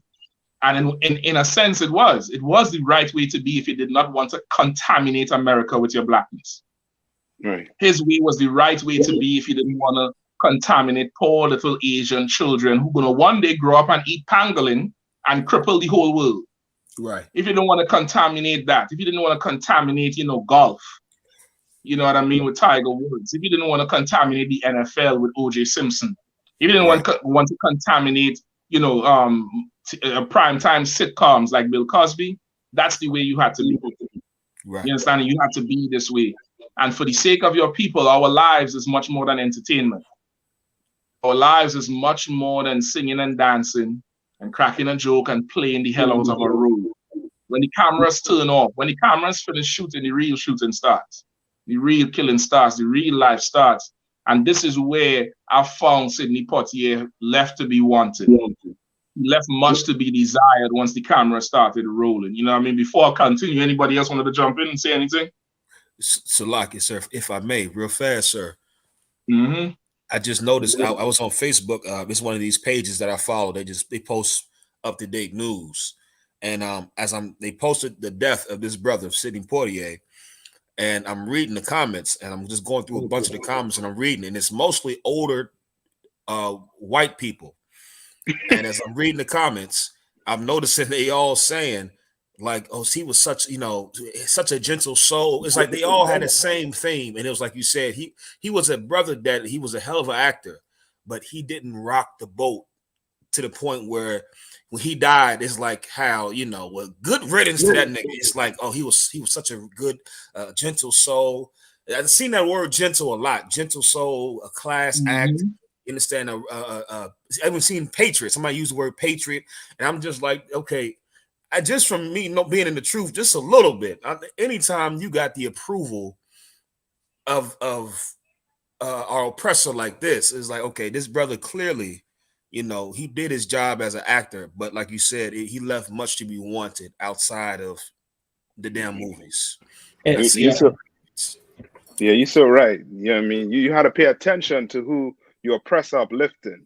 The damn near had to put a caution tape around these Negroes. Yeah. And be like, you know what I mean? Don't be like that. Right. You understand what I'm saying? It's to the point where, like Nat Turner, not saying what he did was right, but the spirit was right to try to come out of America. You understand? But people like Sidney Portier, they would try to channel us to be like him because, as I say, he ain't rock the boat. Right. He ain't come up against his oppressor. Right. He accepted his role just like his roles in the movie. He accepted his position. You understand? He played his part well until he died, to the point where he went and married a so-called oppressor. So, you know what I mean? So now is almost to the point where he is fully Americanized. And that's where they want, that's how they want, young black kids to, to see him and to grow up to be like him. When we should not try to be like him. We should watch him and learn an example of someone who not to be like. You understand? If I could add on to it, a movie he played in, A Raisin in the Sun.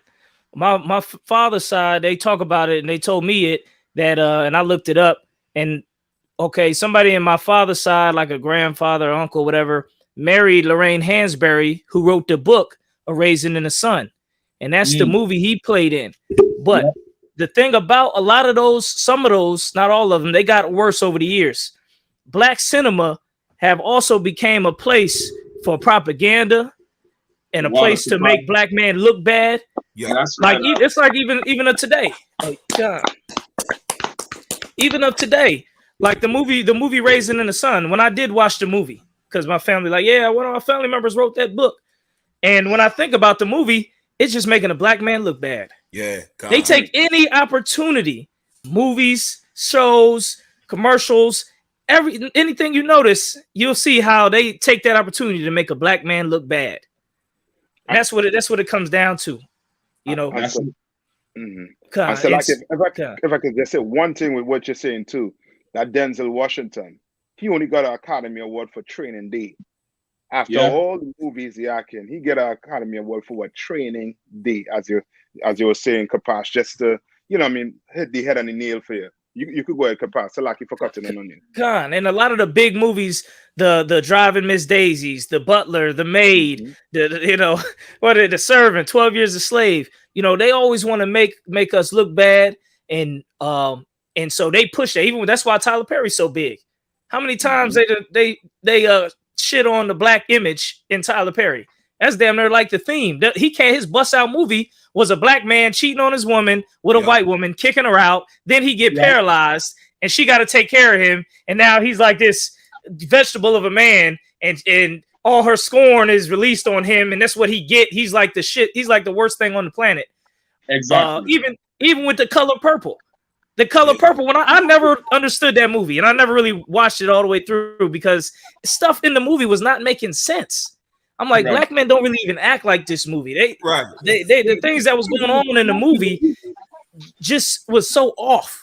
Like, okay, she was raped by his uncle, dad, and then it's just a lot of bad things to make us look bad as a people, make black men look bad, and that's what they do with cinema. And Sidney Poitier was like the perfect one to put in to be the model. Okay, make them to do what they want, whatever they want.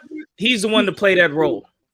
He's the black face that they can put in to either make you feel, a certain way about it or push some type of propaganda they want. He's the one. He's the man. Okay, we want a big one. Put him in it.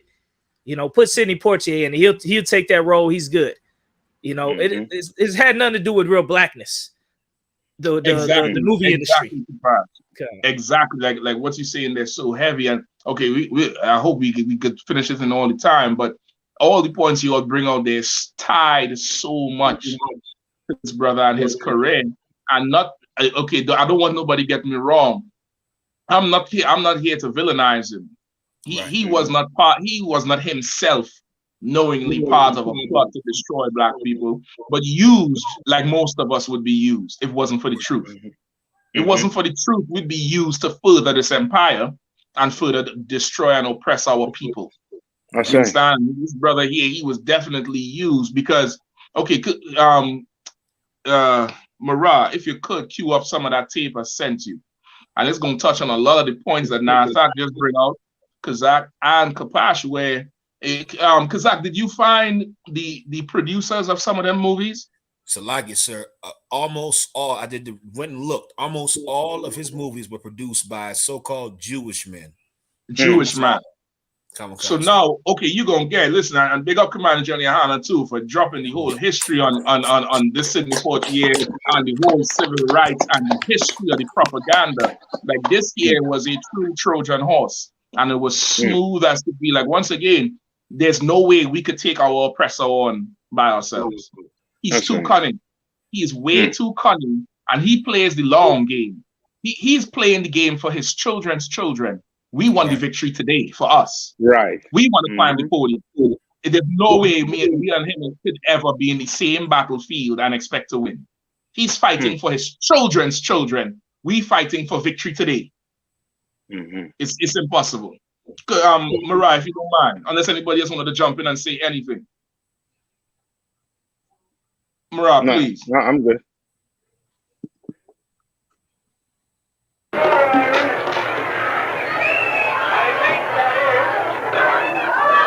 In the last decade, Hollywood has witnessed the emergence of a few black stars who attract large audiences, black and white alike. It is possible for an important star like Sidney Poitier to be seen as an actor, rather than as a black actor. I think it might be coming to You're implying that there was something wrong by not being nominated. Well, there seems to be a lot of talk in the industry. Apparently, no one has really heard from you. What are your feelings about that? I was rather delighted not to have to sit in that auditorium tonight and wind up one of the four losers. Outside of Hollywood, it's a different matter. Sidney Poitier's professional work is too often forgotten. The questions are too sharply focused. He is simply black. Mr. Poitier is not one to let this go unchallenged. How close has my association been in the past with Dr. King? For some years now, I've worked raising funds for Dr. King because I believe still very strongly in his non-violent philosophy. What do you feel Ralph Brown's purpose is now? I figured that question would come. I am not familiar with all of Mr. Brown's methods, except that Mr. Brown suggests violence. Well, I am, as by definition, in opposition to violence, particularly violence for violence sake. Do you think the urban riots have affected it, though? I would say that the urban riots have had effects in every corner of the country and in every arena of life. Do you feel he's creating? I would like to ask you a question. All right, stop it right there. Right? So you all know that they give you the introduction with him, you know, and talking about at this time how, you know, he was one of, you can leave him up on the screen too, please. You can pause it right there, just leave his image up. How he was one of the biggest names to draw people, you know, biggest black names to draw people to you know, the theater and to, you know, to the movies and to draw a crowd. And they asked him, you know, how he felt not being nominated, because at this time, that particular year, when you go check it out, it was kind of astonishing that he was not even considered. And he said he would rather not be nominated than to sit there and lose, because of course, in his mind, what he's really saying, not in his mind, but the reality is, he said, even if I was nominated, I would lose. That's why he said, I would rather not be nominated and to be sitting there like a loser. I would rather not be nominated. So he don't even want to be considered a loser to some white counterpart who he knows he's better than. So he's aware of it. He's aware of the racism. He's aware of the prejudice. He's aware of the structure of America, right? Then they ask him about, you know, his involvement with Martin Luther King and the civil rights movement. And he said for years, he's been doing fundraisers and dedicating, you know, money and raising money for Martin Luther King because he supports his, you know, his philosophy and blah, blah, blah, blah, blah. Then they ask him about Ralph Brown. And he talk again, the violence, in violence without violence for violence sake, which is, of course, you know, that's fine. Of course, the UPK teaches, no, don't go out there and commit no crimes against your oppressor. Right? The Lord say vengeance is mine. But he's definitely supported Martin Luther King and his dream to integrate. He supported Martin Luther King's dream to contaminate America with his blackness. Right. And so much where they would constantly ask him all these questions that were political, even though he was, you know, an actor. And this again goes all the way back to the Maccabees. Once you're a celebrity in the nation of Israel, you are a role model. You understand? Once you're a celebrity, a big celebrity, you could just be a good carpenter. You're a role model. That's the type of people we are. We have aspirations to be like the ones of us who are good at something. And from days of the Maccabees all the way up till now, he's being thrust in that circle of answering black questions on behalf of black people. So he's been asked all these questions, and that's why he said, I figured this one would come with Ralph Brown. And he was prepared to answer the Martin Luther King question with his affiliation with the civil rights movement. And then he now turns around and said, I have a question for you. Now, I want you all to remember everything that we've been through in the past couple of years with celebrities. When they asked Naomi Osaka all these questions about what you think about this case, and then she turned around to the reporter and she said, well, what does that mean to you? What does Black Lives Matter mean to you? What do you think about it? Right? Just think about how some of our athletes and celebrities today are starting to push back. This was his question back to the reporter. Just play it back there from where he say, I have a question for you now, Mara.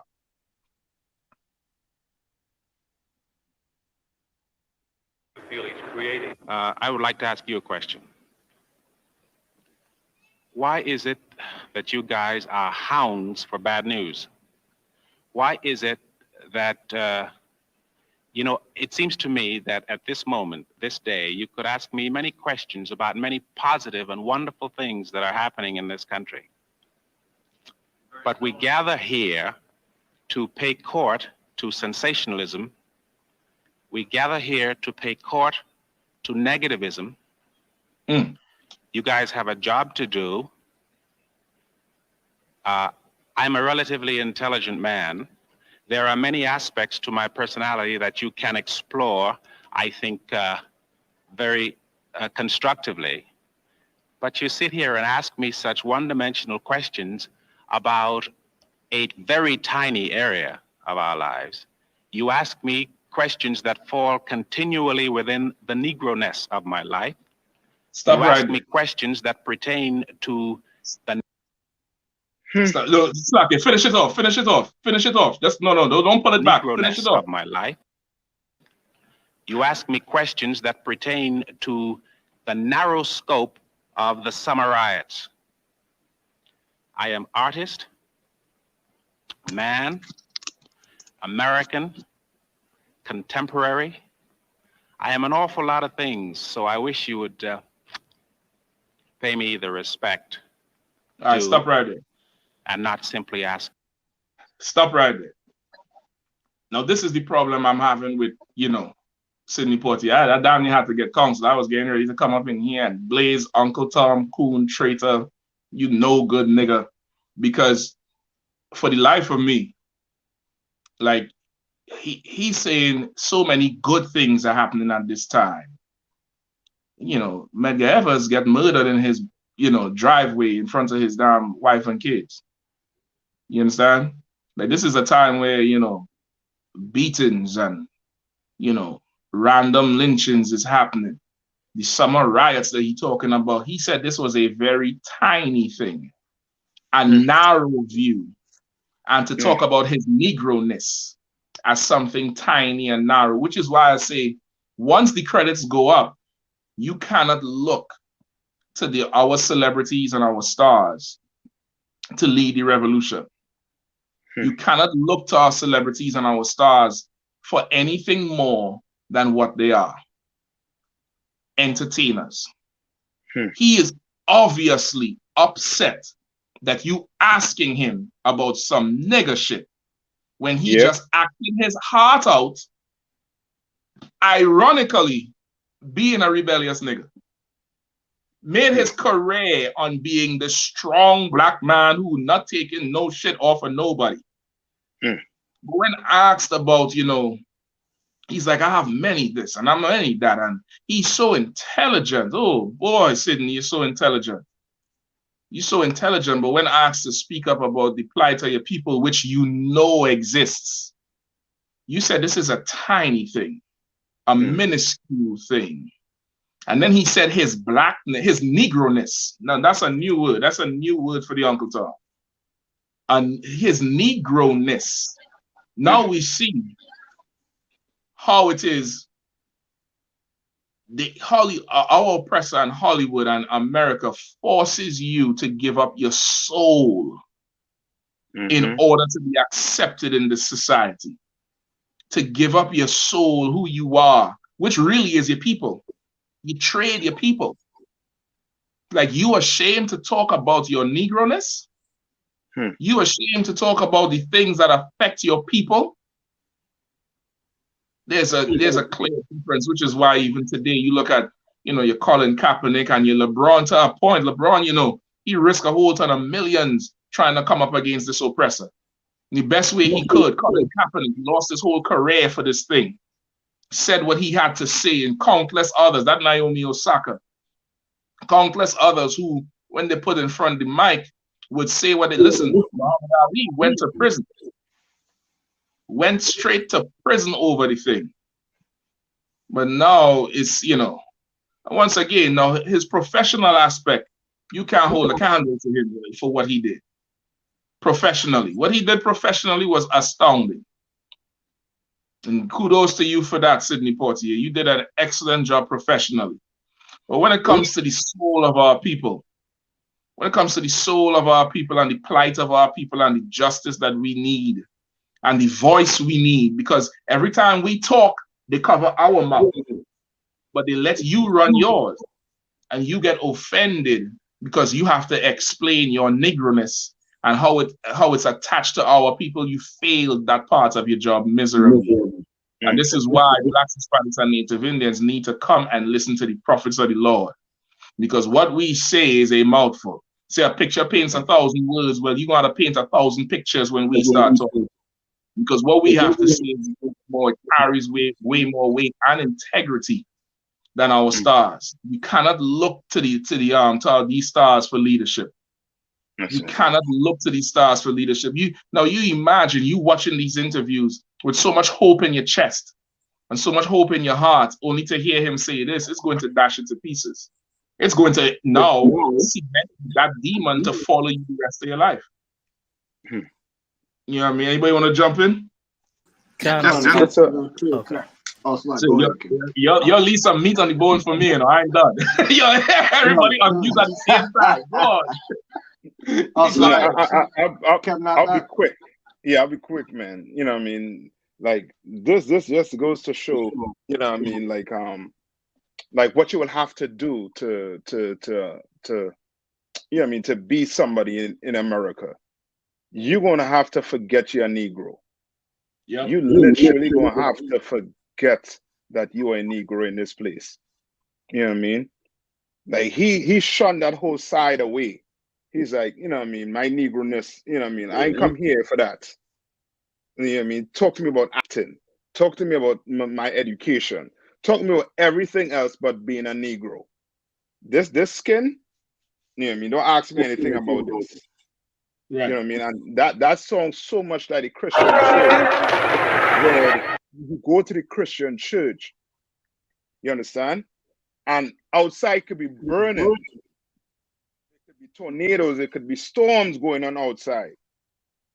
And your pastor telling you, let's talk about the positive things. Everything's going to be okay. Everything's going to be all right. Until you walk out the door and you face the real world. You face your oppressor. And everything is not okay. You understand? I can imagine him behind closed doors crying like a baby after he deal with his oppressor. Yeah. To live that life. Yep. You know what I mean? That is so, you know what I mean, sickening and saddening at the same time. Yep. He's a victim of the beast. He's a victim of the beast. If I could, you gonna go ahead, go Khan? You was about to go. Yeah, now, Khan, you go ahead. You go ahead, Warrior. I'm gonna go after you. Okay, Khan, the water. I was just gonna add in what Captain I.S.U.P.K was bringing out was heavy, and Captain shot. Let me get this one scripture real quick, where it says here in Ecclesiastes 26, "My son, keep the flower of thine age sound, and give not thy strength to strangers." This is talking about when you in your glory, like Sidney Portier, he's right there in his glory. All lies on him. The whole thing is all about him. He did a great job in his acting and his study, and now everything's on him. The scripture says, "When thou hast gotten a fruitful possession through all the field, sow it with thine own seed, trusting in the goodness of thy stock. So thy race, which thou leavest, shall be magnified, having the confidence of their good descent." Like we see you in all your glory and power, and then in such an educated, eloquent way, I'm like on edge by every word because he's saying it's so educated. But what is he saying? He's basically shitting on black people. He's basically saying, look, even though I got all this power and glory in this voice right now, Emmett Till was just murdered. They just killed 2 people down in the South and 4 years before this interview. And all the civil rights stuff is going on. But look, don't add me onto that right now. This is about, don't talk about my race, my good descent. I'm not here to magnify my people or help my people, or I don't trust in my race. That's not what I'm here for. That's not what this is about. In so many words, that's what he's saying. With so many words, he don't want to deal with it. He don't want to be part of it. He don't want to choose a side. You know, he don't want to speak out for the ones that can't speak. Because he don't want to any repercussions. Oh, he might lose a movie deal. He might be seen or painted as somebody who cares about his people or anything like that. He wants to just be so educated that he's dumb. Yep. That's what happens. If I could right there too, Kapash, could bear with me. Just right on what he's saying. It's the same spirit that the Asians had, where they had to separate from us and abuse us to have the allegiance with the oppressor. Like for those of us who want to make it, you have to separate yourself from black people first, and then start to abuse black people with the power you have. And it's similar to, you know, Venus and Serena, Bill Cosby. You know what I mean? Who else? O.J. Simpson. You know what I mean? I'm not black emoji. It follows in the same steps of, as he said, he had Martin Luther King. You have a sister. You divorced the woman after you done had the four kids. He tried to have a marriage again with another sister. And as soon as right around 1970, as soon as the civil rights was more or less passed or in full swing, he went and got himself an oppressor and stayed with her very long, very, very long. You know what I mean? Much like those brothers and sisters are called just before. Like, you have to now abuse Israel or turn a blind eye to Israel. And as Zach was just bringing out, these writers and producers of damn near all his movies was the so-called Jewish man, which at this time, the Jewish man, he is fighting for his civil rights too, because of course, he's hated by everybody else because of his oppressive nature. And they got behind us and used us and rode us into the civil rights until it passed. And they used him to make all these movies to rile everybody up and get everybody on board. And then they did it with our music, like how Jerry Heller got NWA. They did the same thing and try to sculpt these brothers' image and sculpt their words so that now they have public what's called this thing, momentum. You have public momentum into passing these laws and policies that appear to be for the betterment of black people, but all the benefits are for the Asian who don't want the black contamination and the Jewish man who don't want no black contamination. You understand? It's like we being used and abused all the way through. Meanwhile, this is our stars. This is who we're supposed to be. This is our role models. When we had to look for something better. You know what I mean? So like, go ahead, brother. No, come on, Cap. What you're saying was real heavy. When the reporters asked him about basically about the civil rights, and when most actors around this time, they either was with the nonviolence. Well, most of the actors and celebrities backed Martin Luther King Jr. Because that was the safest route. So the nonviolence, the nonviolence is what they did, and even the white man had a problem with that, but he was more okay with them accepting MLK because that was a nonviolence. H. Rap Brown, which was the other question they asked him about violence, he was more, as far as more aggressive. You know what I'm saying? More, if they trying to lynch us, we're gonna fight back. So that's why he answered that, picking a side with MLK because that was the safest option for most celebrities. It was either with the Black Panthers or you had the Nation of Islam, who didn't really believe in the nonviolence movement. So a lot of those black actors and celebrities, they would side with MLK, you know what I'm saying, to be passive, you know what I'm saying, in a way with the white media. You understand? And then in the entertainment world, when you look at, like you said, with the images, you say a picture is worth 1,000 words. Imagine what a motion picture is. You understand? So the image plays a major role in how how other people see us and how we see ourselves. So what you said was real heavy about that, Captain Shot, about the deflecting to about his personality and aspects of his life when you are part of a nation of people who's suffering and being oppressed. So those urban riots in those cities, even Martin Luther King said that a riot is the language of the voiceless. So if Martin Luther King said that rioting is the language of the voiceless, then you should also be a voice for the people that's voiceless. You know what I'm saying? Not just on the movie screen. So I definitely see exactly what you were talking about on that one. That's right. And one other thing too, I don't know if you all remember Barack Obama saying that he's not the president of just black people. I don't know if you all remember him saying that out his mouth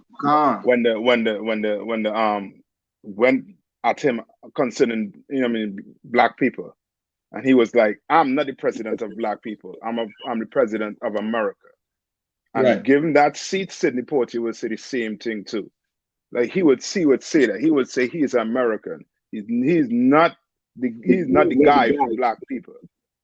That's what he just guy said there in the interview now, sir. Yeah, that's basically That's what exactly what he said. He said, I'm an artist, I'm a this, I'm a that, I'm an American. And okay, this is why I say it's like a fine line. I ain't come to villainize the brother, but this is like a post-mortem of what happens. Okay, this here is taking the mark of the beast.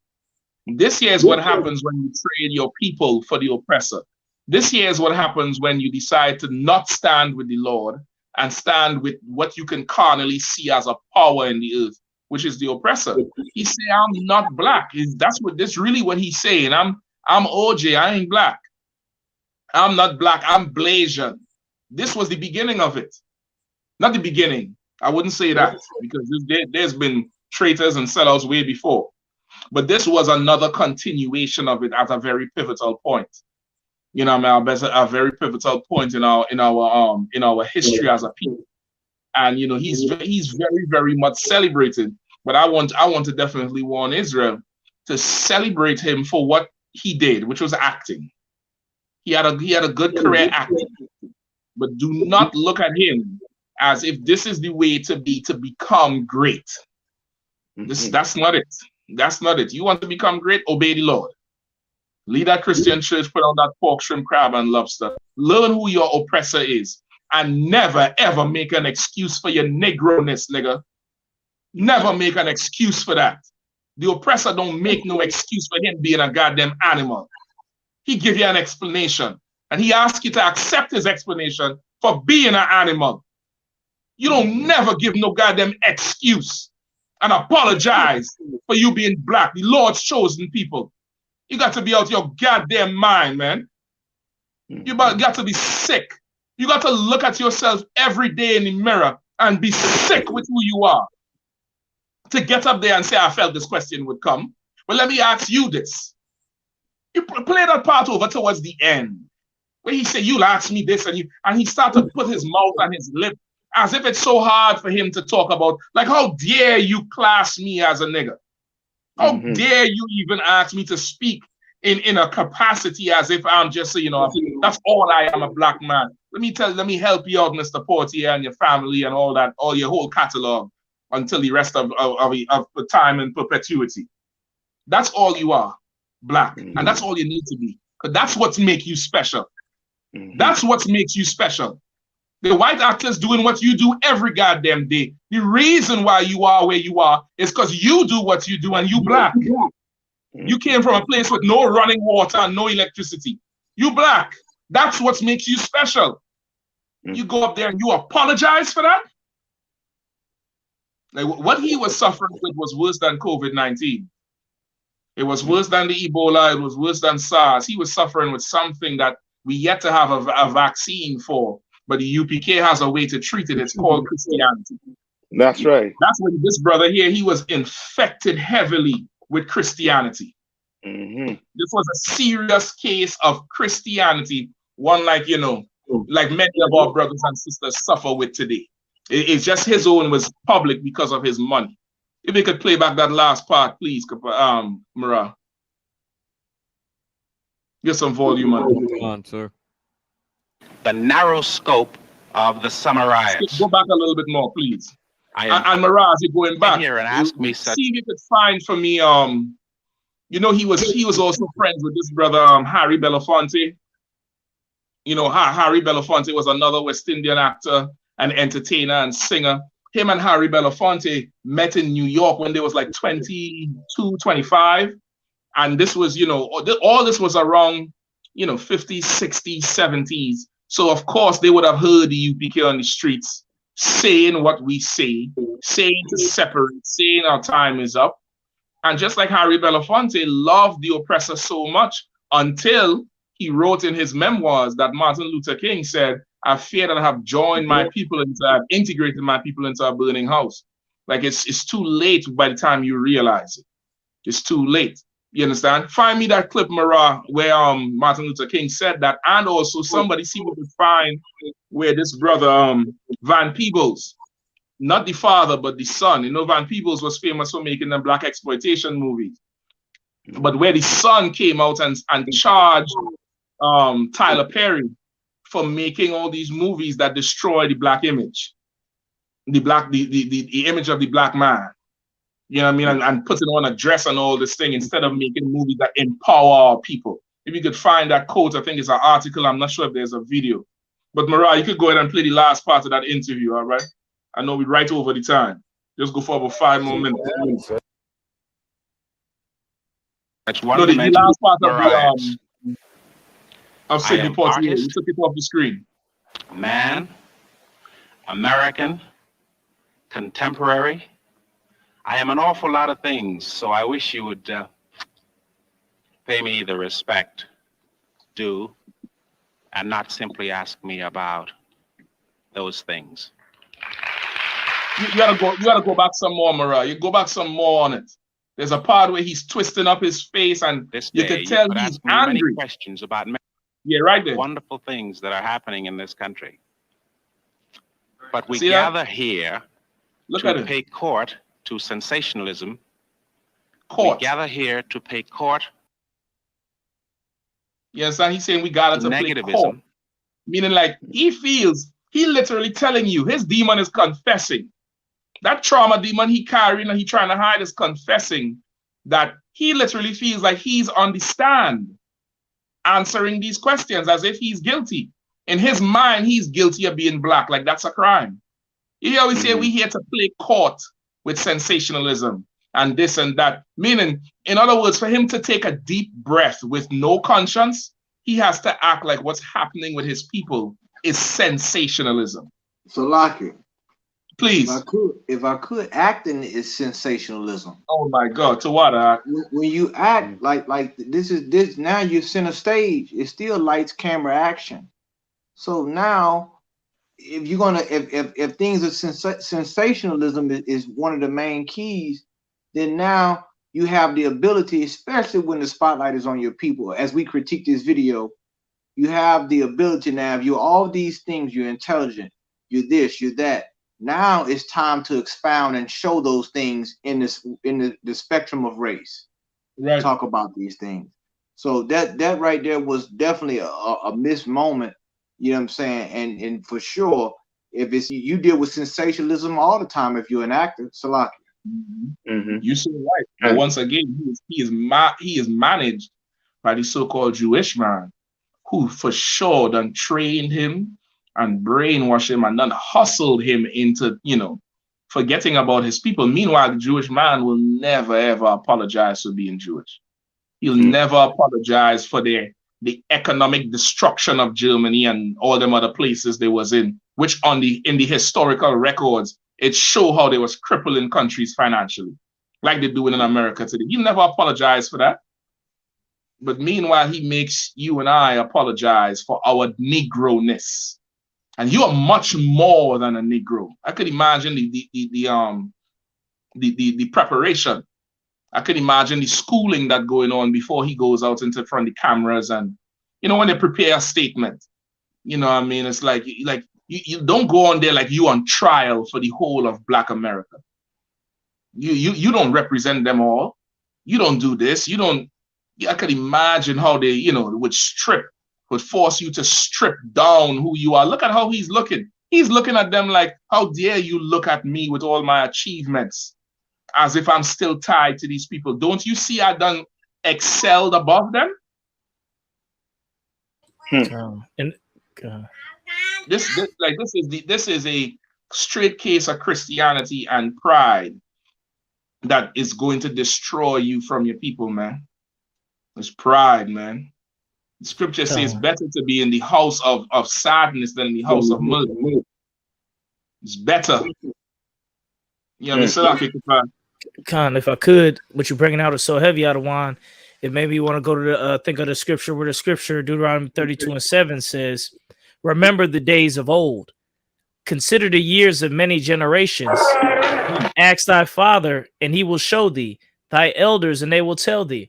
What that looked like is the exact same as I imagine this happened on a plantation, where a plantation owner was having a dinner with other Caucasians who may be on the fence or care about slavery, they would bring in a house Negro, and they would present him and put him in the living room, and the other devils would ask him, so what do you think about slavery? What do you think about that? What do you think about that? This and that. And then that house Negro would say, it's not about race. You know, it's not about me being black. It's about so many other things. It's about art. It's about culture. It's about our family. It's about blah, blah, blah. That type of training that you get from being a house Negro. That's what you witnessed. You witnessed the house Negro speaking. You see what I'm saying? That's right. In the UPK, we're not house Negroes. We field Negroes. That's right. That's right. That's right. I mean, what you all say is so heavy too. When I listen to Sidney speak, you know what I mean, it reminds me of Christ's interaction with the rich man. When the rich man said he did all of the above, but Christ tell him what? Go sell what you have. Go do this and follow me. Right. And Sidney, that's him right there. Yeah. That's him right there. You understand? You say you can't vilify him, but this type of character you have to vilify, because they vilify us every chance they get. They vilify us when we are the ones they're supposed to be looking at. Commander GEN.YAHANNA is supposed to be the one they're looking at. He's supposed to be the one on the news. They are asking all these questions too. Not this character right here. Let him go act. You for sure right now, but okay. Let me just clear it up if anybody misunderstand what I'm saying. Okay, when I say I'm not going to villainize him, because he is not the oppressor. Really, what you see here is a victim of the oppressor with money and power. He's a victim, just like any other brother or sister walking around. He is no different than that sister who dyes her hair blonde and wants to look like Marilyn Monroe. It's just she don't got no money and he do. You get the point? Yeah, can. You understand? Like he's a victim. The image is what I want to villainize. The image of him, because he's not the one who's conspiring to bring drugs in our neighborhood. He's not the one who's conspiring to redlining laws, and he's not the ones to destroy our schooling system and to fill the prison with our young men. But of course, his image is being used, and his image is what I'm attacking, because of course he's been a victim, but he's also chose to be that side. And so for sure, I definitely hear what you're saying. He had to take a certain responsibility of it. But I want to be very careful also, because you got to understand, Israel is going to turn the attack on him and love the white man tomorrow. Right. You understand? I want to be very, very clear who the enemy is. And I want to show you what you are going to become, what you look like when you decide to side with Christianity, when you decide to side with the oppressor. When you decide to turn your back on your people, this is what you look like. That's right. The problem is most of us don't have money for it to be recorded, but it's in your barber shops, it's in your corner stores, it's on the bus, it's in your schools. You Negroes are discussing this daily, just like this. Just like this. You remember when they had not when they had it, in the beginning of the crisis on the border, you had Issacharites. Not famous Issacharites, regular run-of-the-mill Issacharites saying, deport them vatos. Deport them. They're coming over here and they're making us look bad. You understand what I'm saying? Yeah. You understand? Like now they done drank the damn poison. They done drank the damn juice. They done got fully infected with something worse than COVID. It would be better you got the coronavirus, brother, and know who the oppressor is and fought for your people than to be alive and healthy and be a Christian. It would have been better. And this is the fill to the top of Christianity, and this is what it looks like. This is what it looks like. You start to hate yourself and witness against your people before your oppressor, because you done sided with the oppressor. You understand? Because you done side. You should have just did like what Michael Jordan them do. You should have just not answered no questions and say, well, I don't want to talk about that, and let's talk about basketball, because that's about it. But you done went on further to, you know, ask why are you asking me about black people? Because that's what it's about. It's about the race. It's about that. If I could, Kahan, I'm not Kahan, Mariah, you found the video I wanted? Got on my con, sir. Please, if you don't mind playing with that.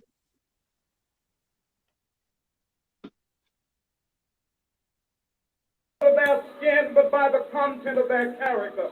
I have a dream today.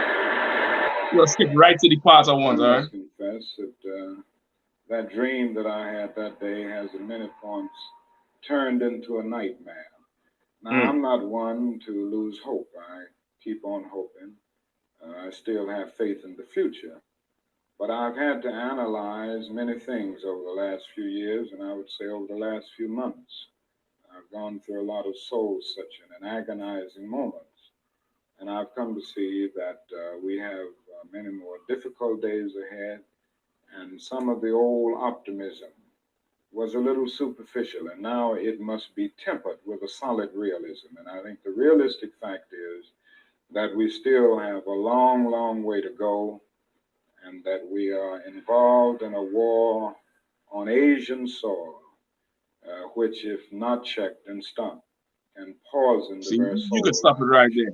I'm not going right? to Like say he done admit to, you know, joining us to a burning house, but he said he has to admit that all the zeal they had before and the intentions, you know, it was not rooted in reality.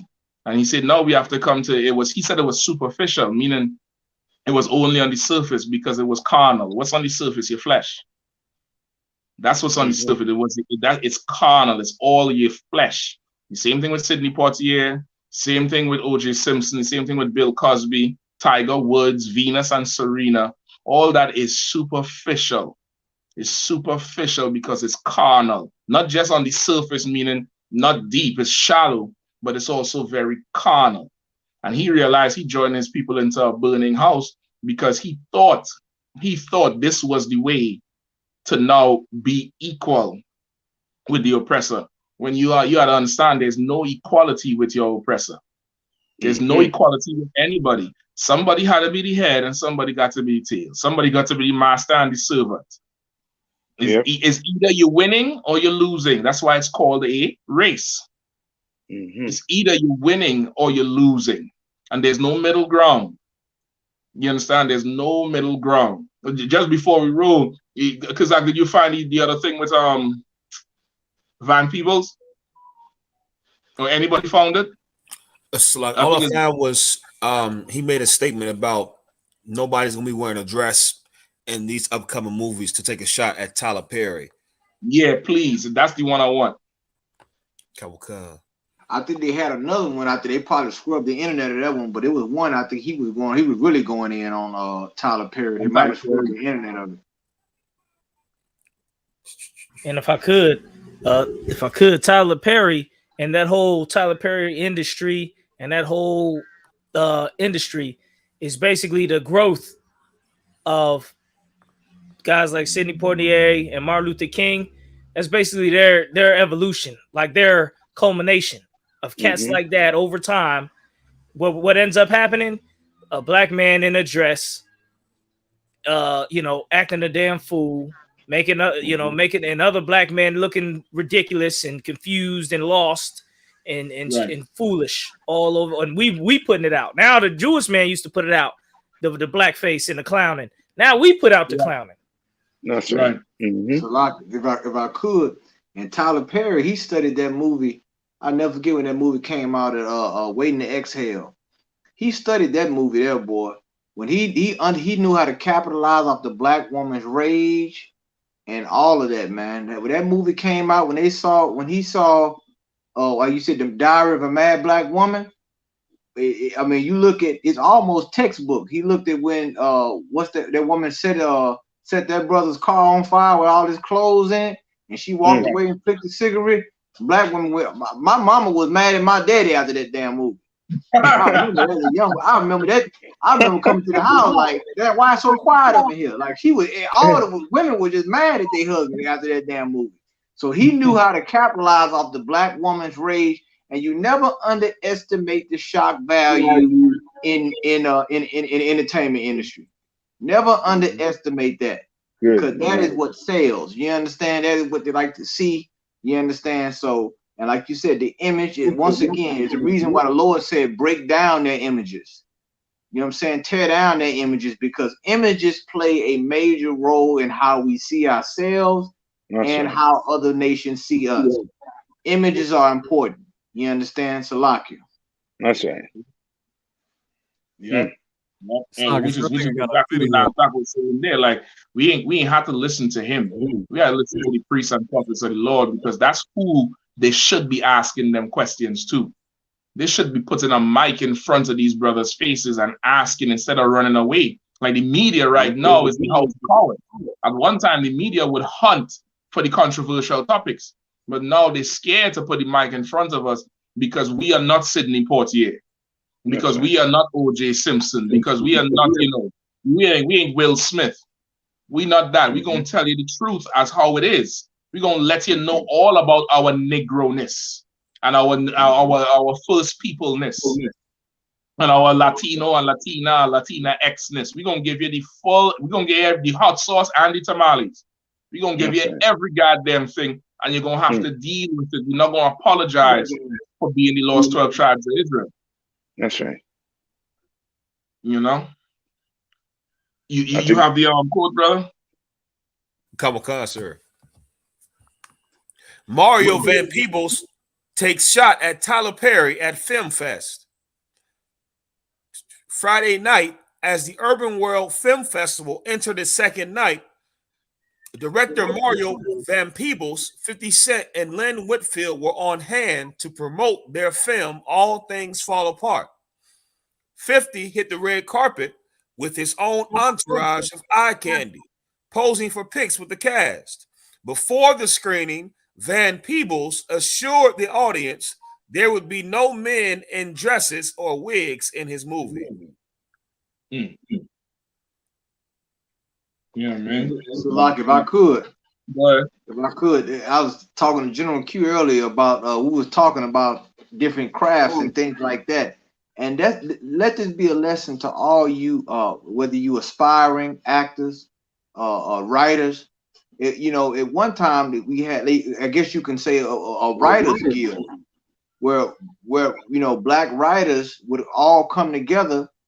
I think even going back to Shakespeare, where you would have to meet a certain standard. You know what I'm saying, in your craft. And that standard should always be not to vilify your people, but to empower your people and show the gracefulness and the beautifulness of your culture, which is tied to your race. You understand? But like Captain Mashak brought out so many times during this show, that how Hollywood pushes the image of us being a negative, and then trashing our brothers and sisters. And then a lot of times we get the starring role in that. You understand? We get to star, to walk the red carpet in order to down our people, man. So it's definitely important for all you brothers and sisters, man, to not to make the same mistakes that the people came before you. You know what I'm saying? You need a priest in your cabinet. You need a priest in the I guess the script room where they write the script, to say take that out. You need an editor. You know what I'm saying? To say, nah, this don't look good. You understand? Because we understand a lot of people are in different, the arts and things like that, but you have an obligation. You understand, to your nation, no matter what you do, your profession is, you have an obligation to your nation and your God. And that right there, you can't minimize. Captain Mashak says something heavy when you say, I'm bigger than this. When you use that language, I'm bigger than being black, or I'm bigger than just being a Negro, that minimizes your race. You don't ever want to you don't never want to take your skill level or what you're good at to magnify that and minimize your race, because that does a disservice to your people. You understand? And the Lord hears that. You understand? You were Israelite before you anything else. You understand? You the seed of Abraham, Isaac, and Jacob. And once you lose sight of that, you done lost. You out of character and you out of role. That's right. And like as you're saying, even I don't know if you remember around this time last year is when was Cicely Tyson, she died. And remember, we went through the whole thing with her career and how much of her career she wanted to reflect the image of Black people and the fight of Black people. All her roles is down there, and even the things she would say. So this is definitely is an example of you don't have to be a traitor. You don't have to trade the people and be successful. You could hold on to your integrity and still eat. You know what I mean? Cicely Tyson realized that she went to her grave knowing, I think there was this one quote she had, if somebody could find the video, we were out of time, you could go look up the video, it's on the general channel, if not, it probably will be up this week, where she was saying how much she, you know, what she did had to keep the integrity of her people. You know what I mean? Had to keep the integrity of her people with the struggle because she know where she come from. And she know what she had to go through. So this is, once again, you don't got to be like Venus and Serena Williams. You don't got to be ashamed of who you are. You don't got to go trade now for what? You trade in being part of the greatest people for a few years of being a single solitary idol. You trade in, you know, years and thousands of years of history and lineage and pedigree for 5-10 years of being on the front of magazines. You know how to do that, man. You could be like these. If you're in the world, if you're in here, of course, your burden is much, you know, your requirement is much higher. But if you're a brother and a sister in the world and you're in the professional kingdom, you don't got to trade your people to eat, for bread. You don't got to do that. You don't got to trade her. Naomi Osaka, she understood that and she's still eating. You understand? So many of our people, Colin Kaepernick, he understood that. He understood that he didn't have to, you know, his people meant more than throwing a goddamn ball. You know what I mean? This brother, this week, Antonio Brown, he is down there now realizing the heartbreak again of it. Because he now understands he gave his love to a people who cannot love him back, to a sport that cannot love him back, to a coach that cannot love him back. You know what I mean? As the general was bringing out, like they have to look at the psychology of that brother to react in such an emotional state, to strip so much. Who knows if he was a brother violated when he was young? You know what I mean? Like how Sandusky was violating all them players in that bathroom. So now when he's being forced to do something, he reacts in a way like he feels violated. And once again, we make fun of him. So much memes going on. All these memes of this brother, mental anguish. Like I said, if he didn't have NFL money and stripped in a Walmart parking lot and walked around, the police would have shot him to death. Like they do so much of our people with mental problems. They'd have executed him. NFL money is the only reason he's probably alive, but they're not looking into what they do to us. They would much rather him, you know, go on a press conference and do what Sidney Portier did. They didn't like what Marshawn Lynch did. Right. You understand? They didn't like the Latrell Sprewells of the nation. They didn't like that. You understand? Meanwhile, they violate us all the day long, and they want us to be like him. That's why they push him up there, push his image up there, and you know, blow his head up, and you know, as simple as could be, you know, forgot who he was a part of. Forgot who the hell he was a part of, to say this is a narrow question and such a tiny, minuscule thing of his Negro-ness. And that's a cue again. He didn't say African Americanness. He didn't say blackness. He said Negro-ness, because that's what they was calling us.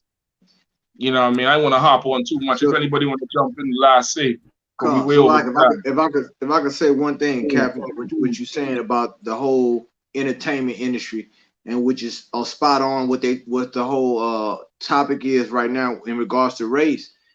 I mean, your mental health is tied to your spiritual health. And when you see a lot of these athletes and actors and stuff have mental, Kanye West, here's another one, having all these breakdowns, and you watching these people self-destruct, you know, in front of a camera, and then it becomes another part of entertainment. You understand? But like Captain Mashak said earlier, you know, you know, just for bread, you do all this just for to eat. Well, the Bible says you can pollute yourselves with other men's bread. You can, you know, like I said, all money ain't good money. You understand? Certain things you can be eating But in the Apocrypha, the Bible says you can pollute yourself with other men's bread. You got to be very wise, you know what I'm saying, to know, you know, what waters you treading in, man. So you need, a lot of you need these consultations. Pick up the phone, call the I.S.U.P.K. All right, you in that entertainment world, pick up the phone. Terms and conditions may apply, but pick up the phone. You understand? You need priests to give you some understanding, so you won't. After, what happens when lights, camera, and action is off? What happens when they say cut? Where will you be? Will you still be in that role, or will you know who you are? Salaki. That's right. And if I can get one scripture, go ahead. 1 Timothy 6:10. All right, and this is it right here. All right, with Sidney and all the actors. I mean, all of them, all the entertainers, all the celebrities. Put them in, you know, I mean, there's a scripture right here for them. All right, where it says what? You remember? Go ahead, sir. Yeah, for the love of money. I got it, sir. When we read it. Go ahead. Come on. 1 Timothy chapter 6, verse 10. For the love of money is the root of all evil. And that's it. Like, money will make you sell your entire family, your race, everything out. You understand? That love for money. Read on. Come on. Which while some coveted after, they have erred from the faith. They have what? They have erred from the faith. Erred from the faith. You understand? Like, to the point whereas now you forget about your whole blackness, so now the Bible means nothing to you. Black people mean nothing to you. Hispanic people means nothing to you. What means what is everything to you is your career. It's your acting career. The money you make, your education. You understand? Things that make you an individual. Read on. Come. And pierced themselves through with many sorrows. With many sorrows. He died a sad individual. Right. Yeah. Sad individual. Knowing that he could have made a better change to a nation. Knowing that he failed us as black people. He had the voice to speak. He didn't use that voice. Yeah. And then he taught you to be able to use it in his old age when your strength gone. Now it's young ones coming up. Now we had to suffer because you didn't want to open your mouth. You know what I mean? And I'll leave it on that. So like, if I can say one, it's like go ahead, bro. Now I just say one thing. It's so heavy, man. Like, a lot of these civil rights people from that era, they transitioning, man. They leaving here, and like you said. Go on, you freeze up a little bit. Can you hear me? Yes, say that again. No, I said a lot of these civil rights icons, a lot of them are transitioning, man. They leaving here. You understand? And what are they leaving this generation? Just a dream when they should have built a reality. And these same black politicians who are their understudies, these people who they pass the torch to, they blame a 15-year-old rapper for a 60-year-old problem. They make them the scapegoat. You understand? This generation is a result, and the previous generation is a result of what the failure. You understand? The civil rights movement failed. You understand? They won't admit it. We was up at Howard some years back, man. Me and Captain Osh, and we clashed with some of them Negroes that marched with Dr. King, and they were gonna go to their grave. And I know it hurts that they would have to understand that all that marching and all that getting dog sick on us just to sit on his toilet and drink out of his water fountain was a failure. They don't want to admit that, so they're gonna die going to the grave believing that lie. But I tell you this, they know the truth. They know it's failed. You understand? Because if it was a success, we wouldn't be in the condition we are today. You understand? We in a time of separation. That's right. We in the time of division. And it's time for us to come back to the Lord and help build the kingdom of heaven. Salakia. And if I could say one quick thing, we towards the end. There's not much time left. All the plagues and everything it's time to lay up your folly ground. Get right with the Most High. Like we ain't have panels like this going over every black issue so you can understand the knowledge before. This panel right here is a sign. You know, the understanding that we have now that we didn't have previously is a sign. You know what I mean? It's only a little bit of time left. So you brothers in the world, y'all want to bring forth fruits, meat for repentance. You understand? Christ is gonna come soon. This place is not much time left for this place. Damn right. So that's all I wanted to add in. Sweat. Anybody else? Jump in, Kazak, Marah. Tawab, You're sir. muted. Tawab, sir. Okay, Most High in Christ. Yeah, man. We're gonna call it off there. I'll go whole night on this Sidney Portier, brother. I just look up some. Y'all could go look up some of his interviews, and really any one of those, you know, those celebrities who they celebrate the interviews they would say, and it just lets you know that to excel in this nation, you have to turn your back on black Hispanic people and be ready to use black and Hispanic people. Like that's how you excel in this nation. You know what I mean? Now, it's like you remember they asked you to do a paper, you try to write on behalf of black and Hispanic people. What did you think? An F. An F. And everything was factual, was found in books. Everything he wrote was factual, but he was defending black and Hispanic people. She said, you know, this is a failing grade. He has to write as if he's not affected, you know, by what has happened to our people. And it's a sad case. But without, you know, the I.S.U.P.K. under command and General, we would not know that there's strength to be had in this captivity. That's the only way. It's the only way. Thank the Lord for it.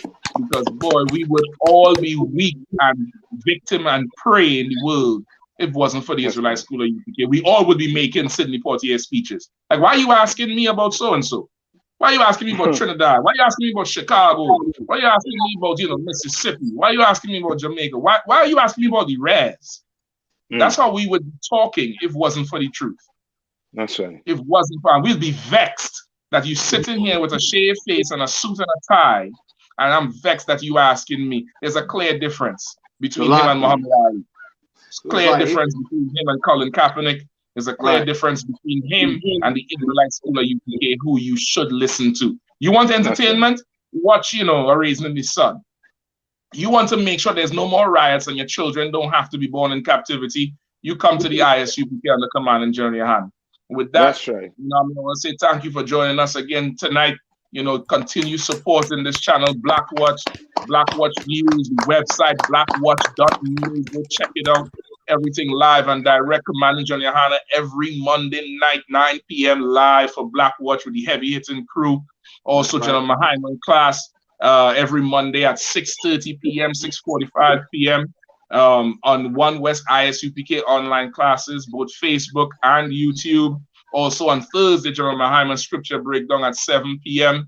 Make sure and check it out. You know, Monday you have Let a Hebrew Speak with General Hazayan. You have Captain Azanaya with the Hidden Truth at 12 p.m. every Wednesday at 11 a.m. You have Ask Ye the Prophets with General Mayak. You have Cross the Line Radio every Thursday night, 10 p.m. 10 p.m. every Thursday night. Friday, you have Unplugged from the Matrix with I.S.U.P.K. in North Carolina.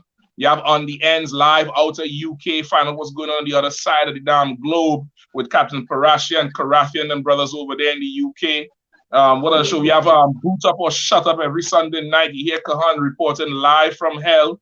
Him and his ride or die, Officer Wanyala.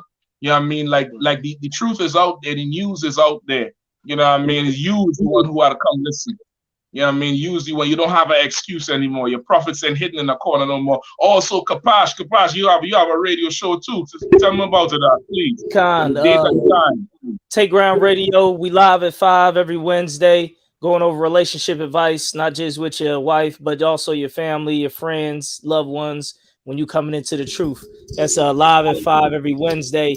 Take Ground Radio. You go to I.S.U.P.K. Indiana, I.S.U.P.K. Indianapolis, YouTube, Facebook. Damn right. Take Ground Radio. Go check out Kapash, man. Our mighty brother in the truth, man. Always standing up for his people. When Kapash first came in, I thought he was Native Indian. I thought he was God or something, because he was all about God, the history of God, all the history, all the wars, everything on down there. Come to find out, he just a brother that just love all the 12 tribes, man, all of us. You know what I mean? Join us to the Passover, April 15 down there in Florida. You'll come check us out. Buy your tickets now. Rent them vehicles from now. You put in for your tax money early. Come on down there and drop a knock, man. Help us out, man. Support the truth, you know, and pay your tithes, pay your Passover fund. We'll be back next week, Lord Allah. Check out Commander GEN.YAHANNA Monday night, 9 p.m. Bro, take us out with Sidney Portier, please. I just want people to remember this as they watch. I am Miss Tibbs. You could slap a white man on camera, but you can't stand for your black people off camera. Right. Remember that? Shalom. I love this man and nobody. Yeah.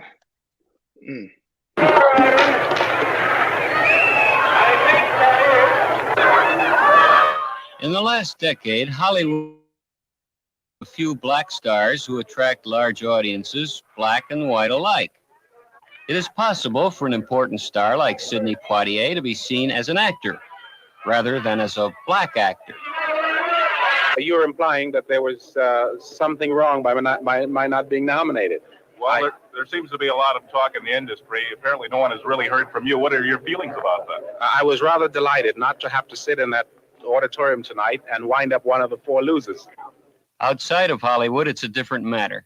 Sidney Poitier's professional work is too often forgotten. The questions are too sharply focused. He is simply black. Mr. Poitier is not one to let this go unchallenged. How close has my association been in the past with Dr. King? For some years now, I've worked raising funds for Dr. King because I believe still very strongly in his non-violent philosophy. What do you feel Rap Brown's purpose is now? I figured that question would come. I am not familiar with all of Mr. Brown's methods, except that Mr. Brown suggests violence. Well, I am, as by definition, in opposition to violence, particularly violence for violence sake. Do you think the urban riots have affected you, though? I would say that the urban riots have had effects in every corner of the country and in every arena of life. Do you feel he's creating? I would like to ask you a question. Why is it that you guys are hounds for bad news? Why is it that, you know, it seems to me that at this moment, this day, you could ask me many questions about many positive and wonderful things that are happening in this country. But we gather here to pay court to sensationalism. We gather here to pay court to negativism. You guys have a job to do. I'm a relatively intelligent man. There are many aspects to my personality that you can explore, I think, very constructively. But you sit here and ask me such one-dimensional questions about a very tiny area of our lives. You ask me questions that fall continually within the Negro-ness of my life. You ask me questions that pertain to the narrow scope of the summer riots. I am artist, man, American, contemporary. I am an awful lot of things, so I wish you would pay me the respect due and not simply ask me about those things.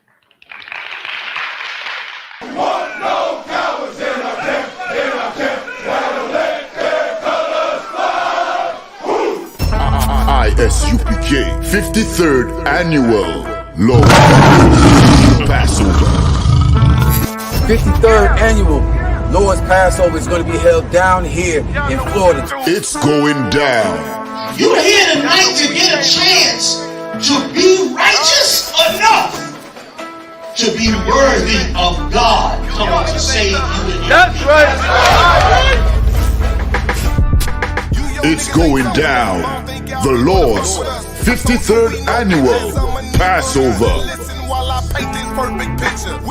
When we say we no cowards, we talk that business. We no cowards up in here.